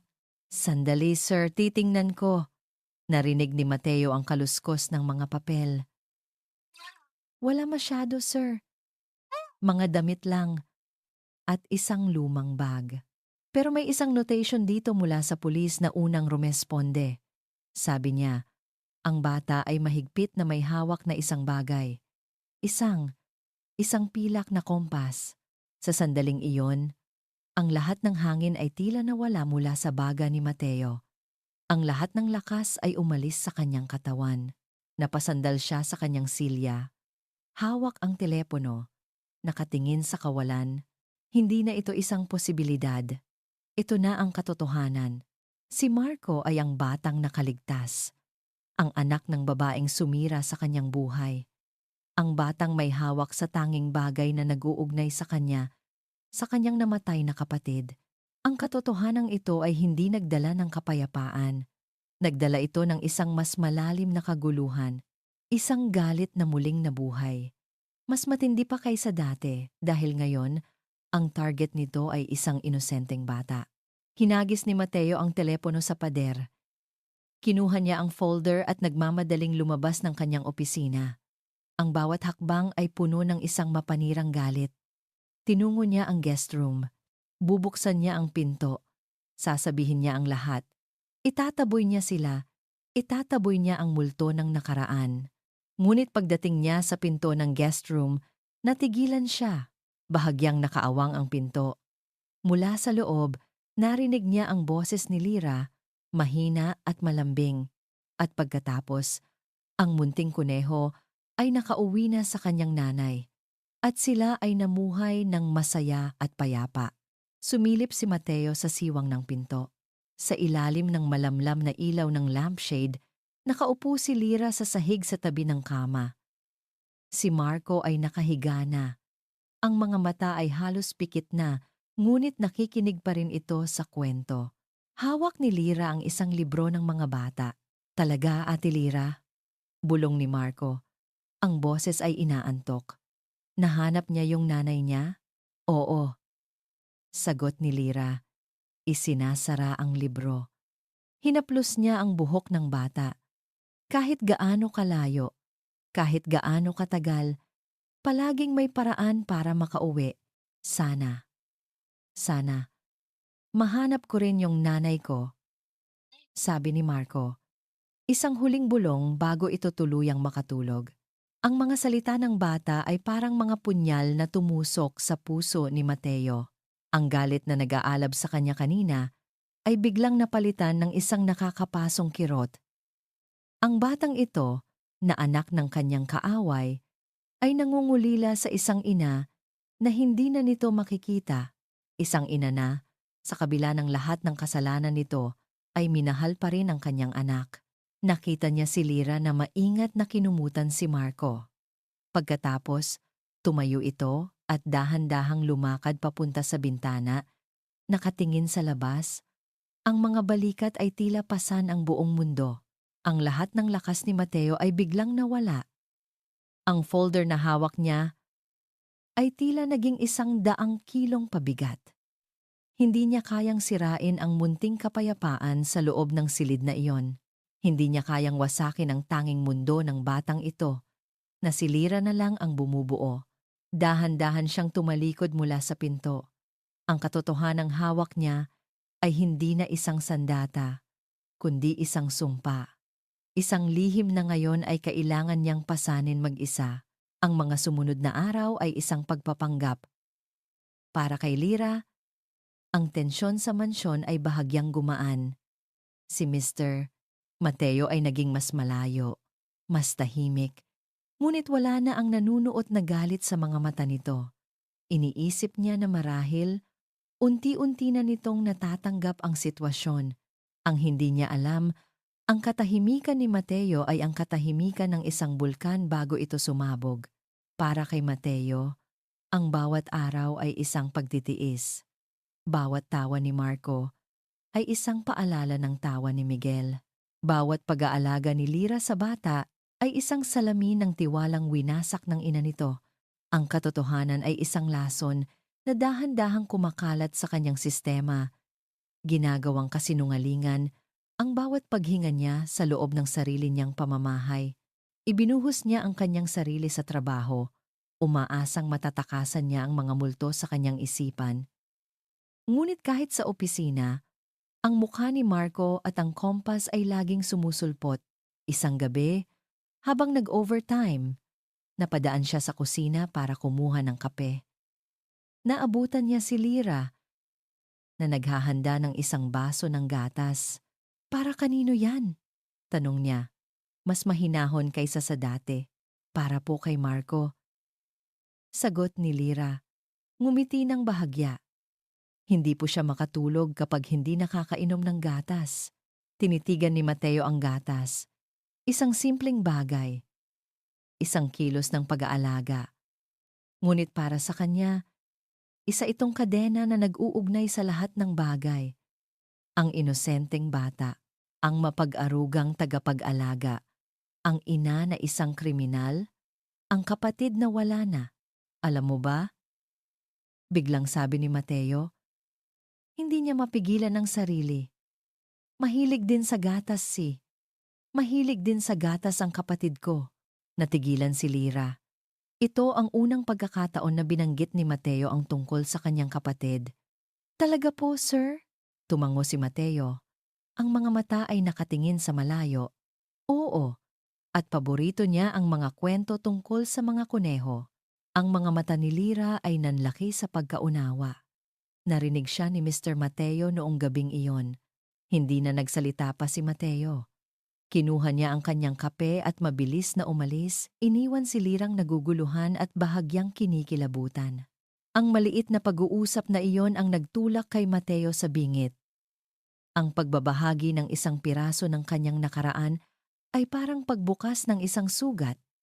Hindi na niya kayang itago ang lason sa loob niya. Kailangan itong lumabas. Kinabukasan, habang nasa sala si Lyra at tinuturuan si Marco na magsulat ng pangalan nito, pumasok si Mateo. Ang kanyang mukha ay seryoso. Ang kanyang mga mata ay madilim. Lyra, sabi niya, sumama ka sa akin sa opisina. Iwanan mo muna si Marco kay Manang Ofelia. May kakaiba sa tono ni Mateo. Hindi ito galit. Hindi rin ito kalmado. Ito ay pinal. Sa loob ng opisina, isinara ni Mateo ang pinto. Umupo siya sa kanyang silya at tinitigan si Lyra. Nang matagal, may mga bagay na kailangan mong malaman. Sabi niya sa wakas, mga bagay na sana'y hindi ko na kailangang sabihin, pero hindi ko na kaya. Inilapag niya ang isang folder sa ibabaw ng mesa. Hindi ito ang folder ni Miguel. Ito ay isang bagong folder. Alam ko kung sino ang nanay ni Marco, sabi ni Mateo. Alam ko rin kung paano niya nakuha ang kompas na suot-suot ng bata. Napatakipen bibig si Lyra. Pero bago ko sabihin sa'yo, pagpapatuloy ni Mateo, gusto kong malaman ang totoo mula sa'yo. Nang makita mo ang bata, alam mo na ba? May sinabi ba siya sa'yo? May plano ba kayo? Ikaw ba? Ay kasabwat niya? Umiling si Lira. Ang mga luha ay nagbabadyang tumulo. Sir, wala po akong alam. Pangako. Naawa lang po ako sa bata. Yun lang po ang totoo. Tinitigan siya ni Mateo. Sinusuri ang bawat galaw, bawat kislap sa kanyang mga mata. At sa wakas, nakita niya ito. Katapatan. Isang katapatan na nakakatakot tanggapin. Bumuntong hininga siya. Isang hiningang tila nagmula pa sa kaibuturan ng kanyang kaluluwa. Isang hininga ng pagsuko. Naniniwala ako sa iyo, sabi niya. At ang mga salitang iyon ay nagulat hindi lang si Lira, kundi maging si Mateo mismo. Itinulak niya ang folder palapit kay Lira. Basahin mo, sabi ni Mateo. Ang boses ay pagod na. Basahin mo para malaman mo kung gaano kabigat ang mundong pinasok mo. Nanginginig ang mga kamay ni Lira nang buksan niya ang folder. Sa loob ay mga kopya ng police report, mga litrato mula sa aksidente sa bus at ang pangalan ng mga biktima. Nakita niya ang pangalan, Delia Reyes. At sa ilalim noon, may isa pang dokumento, isang kopya ng lumang police report mula sa kaso ng kidnapping. Ang pangalan ng suspect, Delia Reyes. Ang pangalan ng biktima, Miguel de Villa. Ang mundo ni Lira ay gumuho. Ang lahat ng piraso ay nagkabit-kabit sa isang nakakakilabot na larawan. Ang kompas, ang pagkahilig ni Miguel sa gatas, ang galit ni Mateo, ang kalungkutan ni Manang Ofelia, si Marco, ang anak ng babaeng kumuha sa kapatid ni Mr. Mateo. Napaangat siya ng tingin, ang mukha ay basang-basa ng luha. Nakatingin sa kanya si Mateo. Ang mukha ay puno ng sakit at pait. Ngayon, naiintindihan mo na ba? Tanong ni Mateo. Ang boses ay basag. Naiintindihan mo na ba? Kung bakit hindi ko kayang tingnan ang batang yan nang hindi nakikita ang mukha ng kapatid ko? Naiintindihan mo na ba na ang batang minamahal mo ay anak ng demonyong sumira sa buhay ko? Ang bigat ng katotohanan ay bumagsak sa kanila. Ang hangin sa silid ay naging siksik at hindi mahinga. Sa labas ng pinto, nakatayo si Marco. Hinahanap niya si Lira. Narinig niya ang sigaw ni Mr. Mateo. Dahan-dahan niyang pinihit ang pinto, sapat lang para sumilip. Nakita niya si Ate Lira niya na umiiyak. Nakita niya si Sir Mateo na mukhang galit at nasasaktan. At narinig niya ang huling sinabi ni Mateo. Mga salitang hindi niya naintindihan ngunit naramdaman niya ang sakit. Anak ng demonyong sumira sa buhay ko. Ang mga salita ni Mateo ay parang kidlat na tumama sa puso ni Lira. Sinisira ang lahat ng natitirang pag-asa at liwanag sa loob niya. Napahagulhol siya, hindi dahil sa takot, kundi dahil sa bigat ng isang trahedyang hindi niya kailanman inakalang magiging bahagi siya. Ang sakit na nakikita niya sa mga mata ni Mateo ay nakakahawa. Isang sakit na ngayon ay nararamdaman na rin niya para sa lahat ng sangkot. Pipatawad po, sir, sabi niya sa gitna ng kanyang mga hikbi. H, hindi ko po alam. Patawad po. Ngunit ang paglantad ng katotohanan, sa halip na magdulot ng kaluwagan, ay muling nagbukas sa sugat ni Mateo. Ang makita ang sakit sa mukha ni Lira, ang makita ang katotohanang tinatanggap nito, ay lalong nagpaalab sa kanyang galit. Ang galit na iyon, na matagal niyang kinimkim, ay kailangan ng isang mapagbubuntunan. Patawad? Tumawa siya ng mapakla, isang tawang puno ng pait. Tumayo siya at nagsimulang maglakad-lakad sa loob ng opisina na parang isang hayop na nakakulong sa hawla. Anong magagawa ng patawad mo? Mabubuhay ba nito ang kapatid ko? Mabubura ba nito ang katotohanan na ang batang kinukupkup mo ay nagmula sa isang mamamatay tao? Huwag po ninyong sabihin yan, sir. Pakiusap ni Lira. Tumatayo na rin. Wala siyang kasalanan? Humarap sa kanya si Mateo. Ang mga mata ay nanlilisik, pero dinadala niya ang dugo ng ina niya. Sa tuwing tinitingnan ko siya, ang nakikita ko ay ang babaeng yon, Ang ngiti niya, ang mga mata niya, ang lahat ay isang paalala ng araw na nawala ang lahat sa akin. Ang mga sigaw ay umalingamngaw sa buong opisina, tumatagos sa makapal na pinto. Sa labas, si Marco, na nakasilip sa siwang, ay napaatras. Hindi niya naiintindihan ang mga salita, ngunit nararamdaman niya ang galit na nakatutok sa kanya. Nagsimula siyang manginig. Sa loob, ang sakit at galit ni Mateo ay umabot na sa sukdulan. Ang rason ay nawala na. Nilamon ng emosyon. Pinalaki ka ba ng nanay mo para maging ganyan? Sigaw niya kay Lira. Para gamitin ang awa ng mga tao? Para manlinlang? Baka naman. Baka naman magkamag-anak pa kayo ng Delia na yon. Ang akusasyon ay isang sampal na mas masakit pa sa pisikal. Napaatras si Lira. Hindi makapaniwala sa kanyang narinig. Sir, sobra na po yan. Sobra na ba? Lalong lumakas ang boses ni Mateo. Hindi pa ako nagsisimula. Ayoko nang makita ang mukha mo. Ayoko nang makita ang mukha ng batang yan dito sa pamamahay ko. Mga lason kayo! Mga lason na sumisira sa buhay ko. Binuksan niya ang pinto ng opisina ng malakas. Nagulat siya nang makita si Marco na nakatayo doon, umiiyak at nanginginig. Ang makita ang bata ng malapitan pagkatapos ng lahat ng emosyon ay ang huling gatong na kailangan ng apoy. Lumayas kayo! Sigaw niya. Ang ugat sa kanyang leeg ay lumitaw. Ang kanyang galit ay hindi na nakatutok kay Lira lang, kundi sa kanilang dalawa.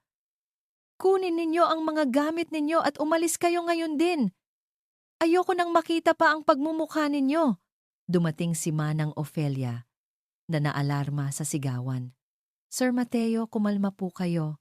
Huwag kang makialam dito, Manang! Sigaw ni Mateo. Tumingin siya kay Lira. Ang mga mata ay puno ng isang desisyong hindi na mababali. Bibigyan kita ng 5 minuto. Pagkatapos noon, ipapakaladkad ko kayo sa mga guwardiya palabas. Walang nagawa si Lira. Ang lahat ng lakas ay nawala sa kanyang katawan. Alam niyang walang silbi ang anumang pagmamakaawa. Ang lalaking nasa harap niya ngayon ay hindi na si Mr. Mateo. Ito ay isang taong binihag ng kanyang nakaraan. Tulala. Hinawakan niya ang kamay ni Marco at dinala ito pabalik sa guest room. Si Marco ay humahagulgol, hindi maintindihan kung ano ang nagawa niyang mali. Ate Lira, galit po ba si Sir sa akin? Tanong ng bata. Aalis na po ba tayo? Yumuko si Lira at niyakap ng mahigpit ang bata. Huwag kang mag-alala, bulong niya. Kahit na ang sarili niyang puso ay durog na durog, hindi kita iiwan. Hindi na siya kumuha ng anumang gamit. Kinuha lang niya ang maliit na supot ni Marco na naglalaman ng laruang kotse nito at ang jacket na suot niya noong gabing iligtas siya ni Mateo. Hawak kamay silang lumabas ng mansyon. Walang lumingon sa kanila. Maging si Manang Ofelia ay nakatayo lang sa may pinto. Ang mukha ay isang maskara ng dalamhati at kawalan ng magawa. Nang makalabas sila sa malaking gate, nagsimulang pumatak ang ulan. Unay mahina, pagkatapos ay lumakas, na tila nakikidalamhati sa kanila ang langit.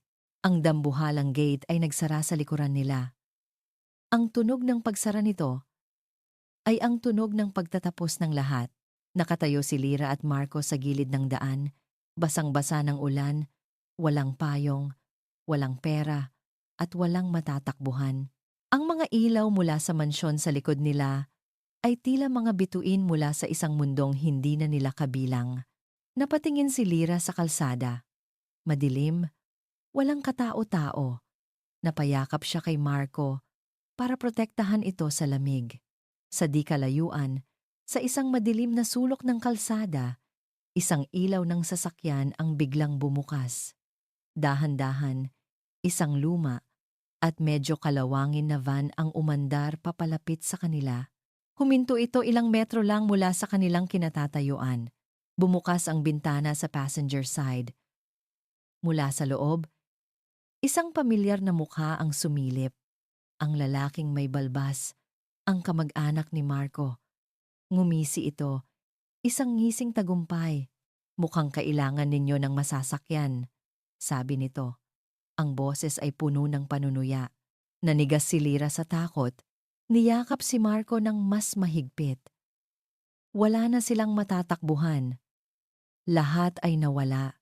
Sa loob ng mansyon, ang katahimikan na pumalit sa sigawan ay mas nakakabingi. Ang tunog ng malakas na ulan sa labas ay tila isang malungkot na musika para sa trahedyang naganap. Iniwan ni Mateo ang lahat sa sala at nagkulong sa kanyang opisina, ngunit hindi siya umupo sa kanyang silya. Hindi niya tiningnan ang kanyang mga monitor. Ang lakas na nagmula sa kanyang galit kanina ay biglang nawala at siya'y naiwang pagod at hungkag. Hinawakan niya ang isang picture frame sa kanyang mesa. Ang litrato nila ni Miguel noong mga bata pa sila, parehong nakangiti. "Nagawa ko na, Miguel," bulong niya sa litrato. "Naitaboy ko na sila. Naitaboy ko na ang anino niya." Ngunit walang ginhawang dumating. Sa halip, isang alon ng pagsisisi ang dahan-dahang gumapang sa kanyang puso. Ang imahe ng umiiyak na mukha ni Lira, ang takot sa mga mata ni Marco. Hindi niya iyon mabura sa kanyang isipan. Sa labas ng opisina, si Manang Ofelia ay nakatayo lang. Hindi alam ang gagawin. Narinig niya ang pagsara ng gate. Narinig niya ang pagbuhos ng ulan. At ang puso niya, na matagal nang naging bato dahil sa takot at pagsisisi, ay nagsimulang makaramdam ng kirot. Hindi na niya kaya. Hindi na niya kayang maging manonood lang. Kumatok siya sa pinto ng opisina ni Mateo. Walang sumagot. Kumatok siya ulit. Mas malakas. "Sir Mateo, kailangan po nating mag-usap." "Umalis ka na, Manang! Gusto kong mapag-isa!" Sigaw ni Mateo mula sa loob. Ngunit sa pagkakataong ito, hindi natinag si Manang Ofelia. Pinihit niya ang seradura at pumasok.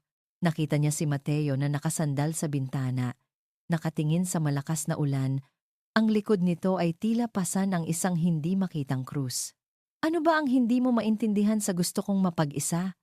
sabi ni Mateo nang hindi lumilingon. "Hindi po ako aalis, sir," sabi ni Manang Ofelia. Ang boses ay matatag sa unang pagkakataon sa loob ng maraming taon. "Hindi po ako aalis hanggat hindi ninyo ako pinapakinggan. Dahil ang nangyari ngayon." Dahan-dahang lumingon si Mateo, ang mukha ay naguguluhan. "Anong sinasabi mo?" Huminga ng malalim si Manang Ofelia. Inihahanda ang sarili para sa isang katotohanang matagal na niyang ibinaon. "Ang babaeng yon, sir. Si Delia," panimula niya, nanginginig ang boses. "Ako po ang nagrekomenda sa kanya sa mga magulang ninyo noon." Natigilan si Mateo. Pamangkin po siya ng dati kong kaibigan sa probinsya. Pagpapatuloy ni Manang Ofelia, ang mga luha ay nagsisimula ng mamuo. "Nakiusap sa akin. Sabi niya, mabait na bata raw, masipag. Kailangan lang ng trabaho. Nagtiwala po ako. Ako ang nagsabi sa mami ninyo na kunin siya. Ako. Ako ang nagpasok sa ahas sa loob ng pamamahay na ito." Napaupo si Mateo. Hindi makapaniwala sa kanyang naririnig nang mangyari ang trahedya. "At hindi ko po masabi ang totoo. Natakot po ako. Natakot ako na isipin ninyo na kasabwat ako. Kaya itinago ko. At bilang parusa sa sarili ko, ipinangako ko na hindi na muling mangyayari iyon. Kaya ako naging mahigpit. Kaya ako naging mapaghinala sa lahat ng bago, lalo na kay Lira. Itinago ko ang kasalanan ko sa pamamagitan ng pagiging mahigpit, pero kasalanan pa rin." Napayuko si Manang Ofelia, ang mga balikat ay nanginginig sa pag-iyak. "Ang galit na yan sa puso ninyo, sir. Ganyan din po ang galit na kinimkim ko para sa sarili ko sa loob ng maraming taon. At alam ko po kung gaano kabigat yan. Alam ko po kung paano nito binubulag ang isang tao." Tumingala siya. Ang mga mata ay namumugto. Pero si Lira, iba po siya. At si Marco, isa lang siyang bata. Huwag ninyong hayaan na ang galit sa nakaraan ang sumira sa kinabukasan ng mga inosenteng tao. Huwag ninyong ulitin ang pagkakamali ko, Sir Mateo. Huwag ninyong hayaang ang pagsisisi ang maging kasama ninyo habang buhay. Ang mga salita ni Manang Ofelia ay parang isang malakas na sampal sa naguguluhang isipan ni Mateo. Ang galit na nagpapakulo sa kanyang dugo kanina ay biglang nawala na palitan ng isang malamig na katotohanan. Pinaalis niya sila. Sa gitna ng ulan, isang babae at isang bata na walang kalaban-laban. At sa labas, nag-aabang ang isang tunay na panganib, ang lalaking may balbas. Isang malamig na takot ang biglang gumapang sa kanyang sistema. Mas masahol pa sa galit na naramdaman niya kanina. Diyos ko, bulong niya.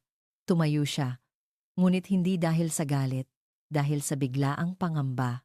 Kinuha niya ang susi ng kanyang kotse sa mesa at mabilis na tumakbo palabas ng opisina. Nilagpasan si Manang Ofelia. Saan po kayo pupunta, sir? Tanong ng matanda. Hahanapin ko sila! Sigaw ni Mateo habang tumatakbo pababa ng hagdanan. Hindi na niya inintindi ang payong. Tumakbo siya palabas sa gitna ng malakas na ulan, binuksan ang pinto ng kanyang kotse at pinaandar ito. Ang makina ay umugong. Mabilis niyang iminaniobra ang sasakyan at pinaharurot ito palabas ng gate. Ang mga gulong ay lumilikha ng malakas na tilamsik ng tubig ulan sa kanyang dinaraanan. Ang tanging nasa isip niya ay ang mukha ni Lira at Marco at ang ngisi ng lalaki sa eskinita. Ang lamig ng ulan ay walang-wala kumpara sa yelong gumagapang sa mga ugat ni Lira. Niyakap niya si Marco ng buong higpit. Ang munting katawan nito'y nanginginig. Ang van sa harap nila ay hindi lang isang sasakyan. Ito ay isang bitag na bakal na naghihintay lumamon sa kanila. Ano, miss? Sasakay kayo o magpapakalunod sa ulan? Bumasag sa katahimikan ang magaspang na boses ng kamag-anak ni Marco. Puno ito ng panunuya. Bumukas ang pinto sa gilid ng van na parang bibig ng isang halimaw. Huwag kang lalapit! Sigaw ni Lira. Sinusubukang itago ang panginginig sa kanyang boses. Humakbang siya paatras, ngunit naramdaman niya ang matigas na pader sa kanyang likuran. Wala na siyang mapupuntahan. Bumaba ang lalaki mula sa van, kasunod ang isa pang mas malaki at mas matipunong kasama. Ngumisi sila na parang mga lobong nakasudlong sa kanilang biktima. Ibigay mo sa akin ang bata. Sabi ng kamag-anak ni Marco, ang boses ay nawalan na ng pasensya. Huwag mo nang pahirapan ang sarili mo. Hindi! Ang salita ay pumiglas mula sa lalamunan ni Lira, puno ng determinasyon. Hindi ko siya ibibigay sa'yo! Nawala ang ngisi sa mukha ng mga lalaki.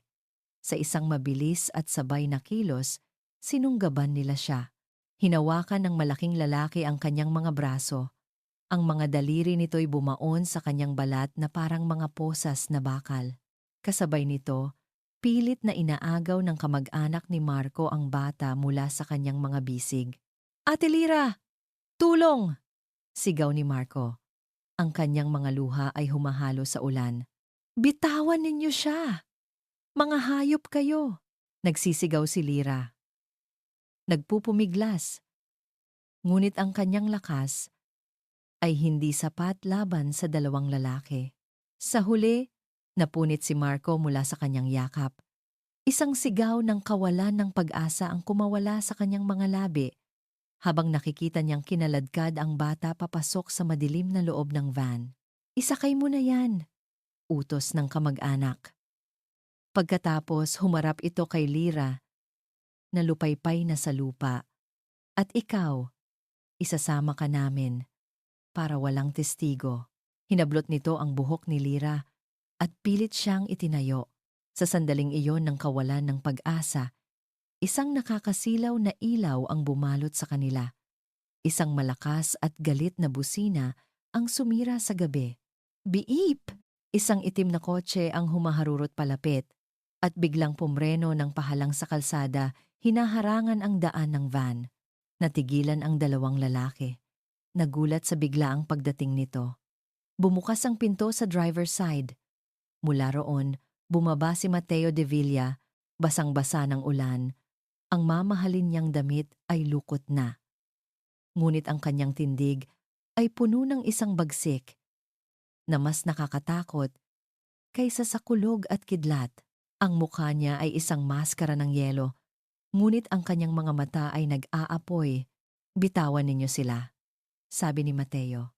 Ang boses niya ay kalmado, ngunit may bigat ng isang hatol na hindi na mababago. Sino ka ba?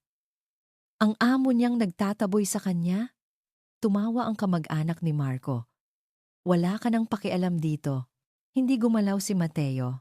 Ang kanyang mga mata ay nakatuon kay Lira, na ngayon ay may bahid ng pag-asa, at kay Marco, na sumisilip mula sa pinto ng van. Nainis ang lalaki. Inilabas nito ang isang patalim. Matigas talaga ang ulo mo. Mabilis nitong hinablot si Lira at idinikit ang malamig na bakal sa leeg niya. Subukan mong lumapit at mamamatay siya. Sa sandaling iyon, ang lahat ng multo ng nakaraan, ang lahat ng galit at pagdududa sa puso ni Mateo ay naglaho. Napalitan ito ng isang malinaw at matalas na layunin. Ang makita ang patalim sa leeg ni Lira ang babaeng sinaktan niya. Ang babaeng itinulak niya sa panganib na ito ay nag-apoy sa isang uri ng galit na hindi niya pa naramdaman. Isang galit para protektahan ang kasalukuyan. Sige, sabi ni Mateo. Itinaas ang kanyang dalawang kamay sa isang kilos ng pagsuko. Huwag mo siyang sasaktan. Pera, di ba? Ibibigay ko sa inyo. Ang salitang pera ay tila isang mahika. Bahagyang lumuwag ang hawak ng lalaki sa patalim. At iyon ang pagkakataong hinintay ni Mateo. Sa isang kilos na napakabilis, ibinaba niya ang kanyang kamay, dinampot ang isang maluwag na bato sa basang kalsada, at ibinato ito ng buong lakas. Tumama ito sa kamay ng lalaking may hawak na patalim. Aray! Sigaw ng lalaki. Nabitawan ang patalim at si Lira. Ginamit ni Lira ang pagkakataon. Itinulak niya ang lalaki at tumakbo papunta sa likuran ni Mateo. Kasabay nito, sumugod ang mas malaking lalaki. Sinalubong ito ni Mateo ng isang malakas na suntok sa sikmura na nagpatumba dito. Ngunit mabilis itong nakatayo muli. Lira, kunin mo si Marco! Ngayon na! Sigaw ni Mateo. Habang hinaharap ang dalawang lalaki, tumakbo si Lira papunta sa van. Marco! Sinubukang lumabas ni Marco, ngunit hinila siya pabalik ng kanyang kamag-anak. Hindi ka aalis. Habang nakikipagbuno si Mateo sa malaking lalaki, napansin niyang hindi makatakas si Lira at Marco. Kailangan niyang tapusin ito. Mabilis, iniwasan niya ang isang suntok at ginamit ang momentum ng kalaban para isalya ito sa pader. Nawalan ito ng malay. Ngayon, isa na lang ang natira. Humarap si Mateo sa kamag-anak ni Marco, na ngayon ay hawak ang bata bilang panangga. Huwag kang lalapit! Sigaw nito. Nanginginig na. Ang mga mata ni Mateo ay naging yelo. May dalawa kang pagpipilian, sabi niya. Bitawan mo ang bata at tumakbo ka, na hindi na kita makikita pa. O manatili ka dyan, at sisiguraduhin kong sa kulungan ka matutulog ngayong gabi. Paano? Ngumisi ang lalaki. Dalawa kami, isa ka lang. Isa? Sabi ni Mateo. Sa likuran niya, maririnig na ang papalapit na sirena ng pulis. Hindi ako nag-iisa! Tinawagan niya ang pulis habang nagmamaneho siya. Nanlaki ang mga mata ng lalaki nang marinig ang sirena.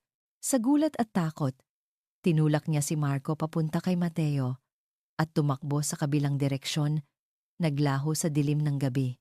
Sinalo ni Mateo si Marco. Niyakap niya ito ng mahigpit.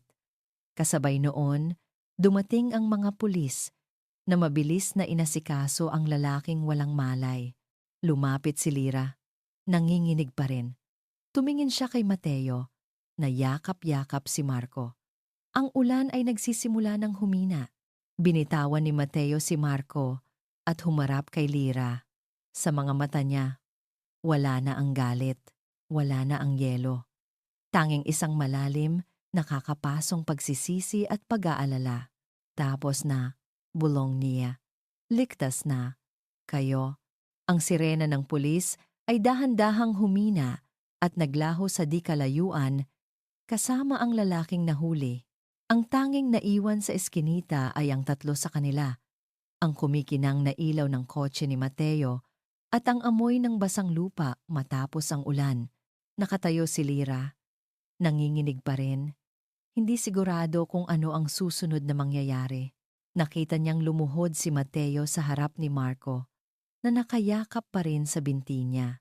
Okay ka na ba, champion? Tanong ni Mateo sa bata. Ang boses ay malumanay. Isang tono na ngayon lang narinig ni Lira mula sa kanya. Tumango si Marco. Ang mga mata ay namumugto pa rin ngunit hindi natakot. Salamat po, sir. Ngumiti si Mateo. Isang tunay na ngiti na umabot hanggang sa kanyang mga mata. Hinaplos niya ang buhok ng bata. Pagkatapos, dahan-dahan siyang tumayo at humarap kay Lira. Ang ngiti ay nawala. Napalitan ng isang ekspresyon ng malalim na pagsisisi. Ang pader na laging nakaharang sa pagitan nila ay gumuho na. At ang nakikita ni Lira ngayon ay hindi ang makapangyarihang si Mr. De Villa, kundi isang lalaking nasasaktan at nagsisisi. Naglakad siya palapit sa kanya. Bawat hakbang ay tila isang pag-amin ng pagkakamali. Huminto siya sa mismong tapat ni Lira. Lira, panimula niya. Ang boses ay mababa at puno ng emosyon. Patawad. Ang isang salita na iyon ay mas mabigat pa kaysa sa 1,000 paliwanag. Dala nito ang bigat ng kanyang mga masasakit na salita, ng kanyang mga maling akala. Hindi nakasagot si Lira. Tumingin lang siya sa mga mata ni Mateo. At doon, nakita niya ang luhang nagbabadyang tumulo. Patawarin mo ako sa lahat ng sinabi ko, pagpapatuloy ni Mateo. Patawarin mo ako dahil hinayaan kong bulagin ako ng nakaraan. Patawarin mo ako dahil itinaboy kita. Dahil inilagay ko kayo sa panganib na ito. Walang kapatawaran ang ginawa ko. Umiling si Lira. Ang sarili niyang mga luha ay nagsimula ng dumaloy. Naiintindihan ko po, sir. Hindi, sabi ni Mateo. Umiling din. Hindi mo dapat intindihin. Ako dapat ang umintindi. At hindi ko ginawa. Ang nakita ko lang ay ang galit ko. Hindi ko nakita ang kabutihan mo. Hindi ko nakita ang katapangan mo. Hinubad niya ang kanyang suit jacket na basang-basa at maingat na ipinatong sa mga balikat ni Lira. Ang init mula sa damit, mula sa katawan ni Mateo, ay gumapang sa nanlalamig na balat ni Lira. Nagbibigay ng kakaibang ginhawa. Hindi ko na mababawi ang mga nasabi ko, sabi ni Mateo. Pero sana bigyan mo ako ng pagkakataong itama ang lahat. Tumingin siya kay Marco, pagkatapos ay bumalik kay Lira. Umuwi na tayo. Ang mga salitang iyon tayo ay nagkaroon ng bagong kahulugan. Hindi na ito umuwi ka sa mansyon ko. Ito ay isang paanyaya, isang pagsamo, isang pangako. Habang pabalik sila sa mansyon, walang nagsasalita sa loob ng kotse. Si Marco, pagod sa lahat ng nangyari, ay nakatulog sa kandungan ni Lira. Tahimik lang na nagmamaneho si Mateo, ngunit ang katahimikan ay hindi na nakakailang. Ito ay isang katahimikang puno ng pag-unawa. Pagdating nila sa mansyon, si Manang Ofelia ay naghihintay sa may pinto. Ang mukha ay puno ng pag-aalala. Nang makita niya silang tatlo na ligtas, napahawak siya sa kanyang dibdib at bumulong ng isang panalangin ng pasasalamat. Dinala ni Mateo si Marco, na mahimbing pa ring natutulog, papasok sa guest room at maingat na inihiga sa kama. Kinumutan niya ito, isang kilos na puno ng pag-aalaga na tila natural na lang sa kanya. Naiwan sila ni Lira sa pasilyo. Magpahinga ka na, Lira, sabi ni Mateo. Kayo rin po, sir. Akma na sanang tatalikod si Lira nang muling magsalita si Mateo. Lira, sabi niya, simula bukas, mag-uusap tayo. Aayusin natin ito. Aayusin natin ang lahat. Tumango si Lira at pumasok na sa kwarto. Isinara niya ang pinto at napasandal dito. Doon lang niya naramdaman ang pagod sa kanyang buong katawan. Ngunit sa ilalim ng pagod, may isang bagong damdamin na umuusbong. Pag-asa. Sa kabilang banda, si Mateo ay hindi dumiretso sa kanyang kwarto. Pumasok siya sa kanyang madilim na opisina. Ngunit sa pagkakataong ito, hindi siya umupo sa harap ng mga monitor. Lumapit siya sa bintana at tumingin sa labas. Sa hardin na ngayon ay payapa na matapos ang ulan.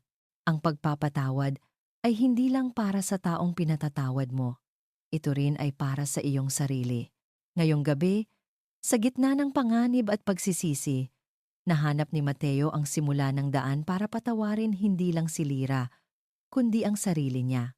At sa pagpapatawad na iyon, isang bagong pinto ang nagbukas, isang pinto na matagal na niyang isinara, ang pinto papunta sa paghilom at marahil sa pag-ibig.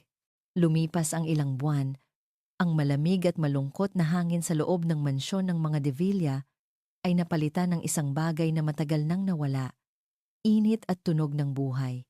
Ang pinakamalaking pagbabago ay ang tunog ng tawa. Ang tawa ni Marco, na ngayon ay malusog at hindi natakot, ay umalingaw-ngaw sa mga pasilyo habang naghahabulan sila ni Manang Ofelia, na ngayon ay mas madalas nang nakangiti kaysa nakasimangot.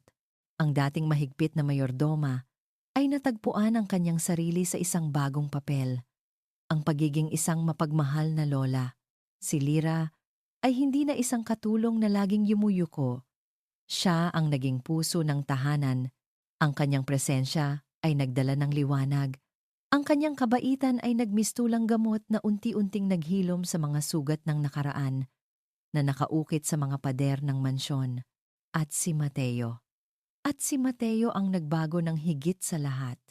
Ang yelo sa kanyang puso ay tuluyan ng natunaw. Ang madilim na opisina na dati niyang kanlungan ay bihirang-bihira na niyang puntahan. Mas madalas na siyang matagpuan sa hardin, tinuturuan si Marco kung paano magpalipad ng saranggola o sa kusina. Pinapanood lang si Lira habang nagluluto, isang maliit at kontentong ngiti ang laging nasa kanyang mga labi. Isang hapon, nakaupo sa damuhan si Mateo at Marco.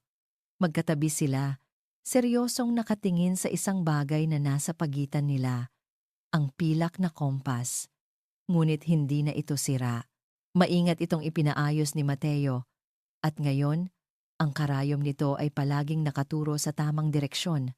Tingnan mo, Marco, sabi ni Mateo. Itinuturo ang kompas.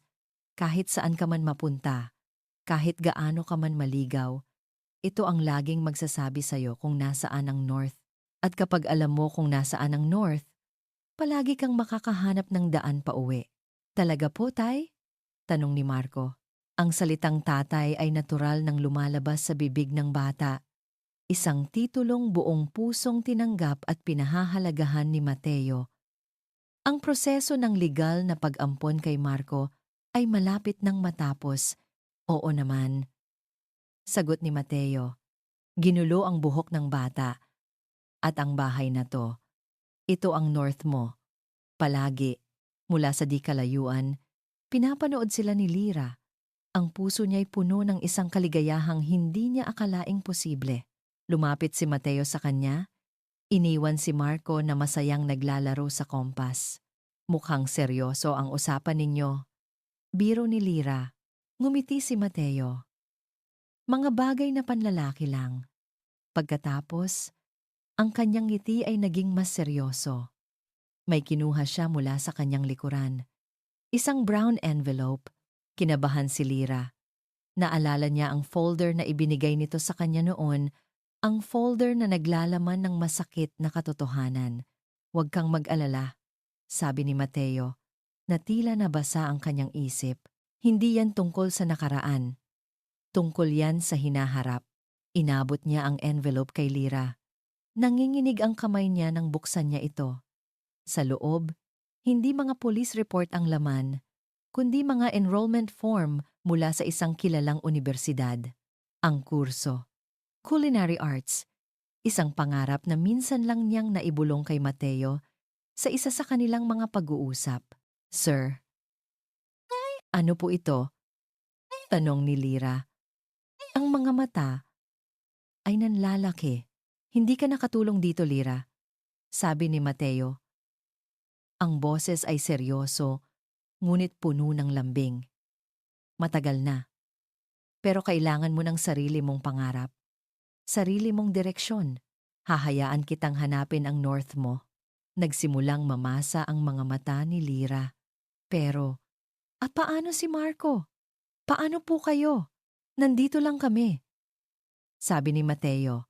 At sa pagkakataong iyon, dahan-dahan niyang hinawakan ang kamay ni Lyra. Ang kanyang mga daliri ay isiniksik sa pagitan ng mga daliri nito. Nandito lang kami, naghihintay sa pag-uwi mo. Palagi. Tumingin si Lyra sa kanilang mga kamay na magkahawak. Pagkatapos ay sa mga mata ni Mateo. Wala na ang amo at katulong. Wala na ang nagkasala at ang nasaktan. Ang naroon na lang ay dalawang tao na pinagtagpo ng isang trahedya, ngunit pinagbuklod ng pagpapatawad at ng isang pag-ibig na dahan-dahang nabuo. Mahal kita, Lyra, bulong ni Mateo. Hindi ito isang tanong. Ito ay isang katotohanang matagal na niyang itinatago, na sa wakas ay pinalaya na. Mahal din kita, Mateo, sagot ni Lyra. Ang mga luha ay tuluyan ng bumagsak. Ngunit ngayon, ito ay mga luha ng purong kaligayahan. Sa di kalayuan, tumakbo si Marco palapit sa kanila. Hawak-hawak ang kompas. Tay! Nay! Tingnan ninyo! Ang ganda ng mga bulaklak! Sigaw nito. Itinuturo ang hardin na namumukadkad sa iba't ibang kulay. Sa pagkakataong ito, hindi na nailang si Lyra o si Mateo sa tawag na iyon. Nagkatinginan sila, nagkangitian, at sabay na lumingon sa kanilang anak. Mula sa mga durog na piraso ng isang malagim na nakaraan, isang bagong pamilya ang nabuo. Isang pamilya na ang pundasyon ay hindi dugo, kundi pagpapatawad. Isang pamilya na ang direksyon ay hindi tinuturo ng isang kompas na pilak, kundi ng pag-ibig na nagbibigay liwanag sa daan pauwi. At dito po nagtatapos ang ating kwento. Ang malamig na paraiso. Isang kwento na nagpapaalala sa atin na ang pinakamadilim na nakaraan ay maaaring maging simula ng isang napakagandang kinabukasan. Ipinakita sa atin ni Mateo, Lyra at Marco na ang tunay na lakas ay hindi nasusukat sa yaman o kapangyarihan, kundi sa kakayahang magpatawad hindi lang sa iba, kundi maging sa ating mga sarili. Ang kabutihan, gaano man kaliit, ay may kakayahang tunawin ang pinakamatigas na puso, at ang pag-ibig, kapag ito'y tunay, ay palaging makakahanap ng paraan upang ayusin ang lahat ng sira at buuin muli ang isang pamilya. Maraming salamat po sa inyong walang sawang pagsubaybay sa bawat kabanata ng kwentong ito. Sana po ay napukaw namin ang inyong mga damdamin at nabigyan kayo ng aral at inspirasyon. Ano po ang pinakapaborito ninyong eksena? At anong klaseng kwento naman po ang gusto ninyong marinig sa susunod? Huwag po kayong mahiyang mag-iwan ng inyong mga komento sa ibaba. Gustong-gusto po naming marinig ang inyong mga saloobin. Maraming salamat po muli. Kung nagustuhan ninyo ang kwentong ito, huwag po kayong mag-atubiling i-like. I-share ito sa inyong mga kaibigan at pamilya. At syempre, pindutin na rin po ang subscribe button para lagi kayong updated sa mga susunod pa nating kwento. I-click nyo na rin po ang notification bell para kayo ang laging unang makarinig sa aming mga bagong upload. Hanggang sa muli, ito po ang inyong lingkod. Laging nagpapaalala na sa bawat pagsubok, may pag-asang naghihintay. Paalam.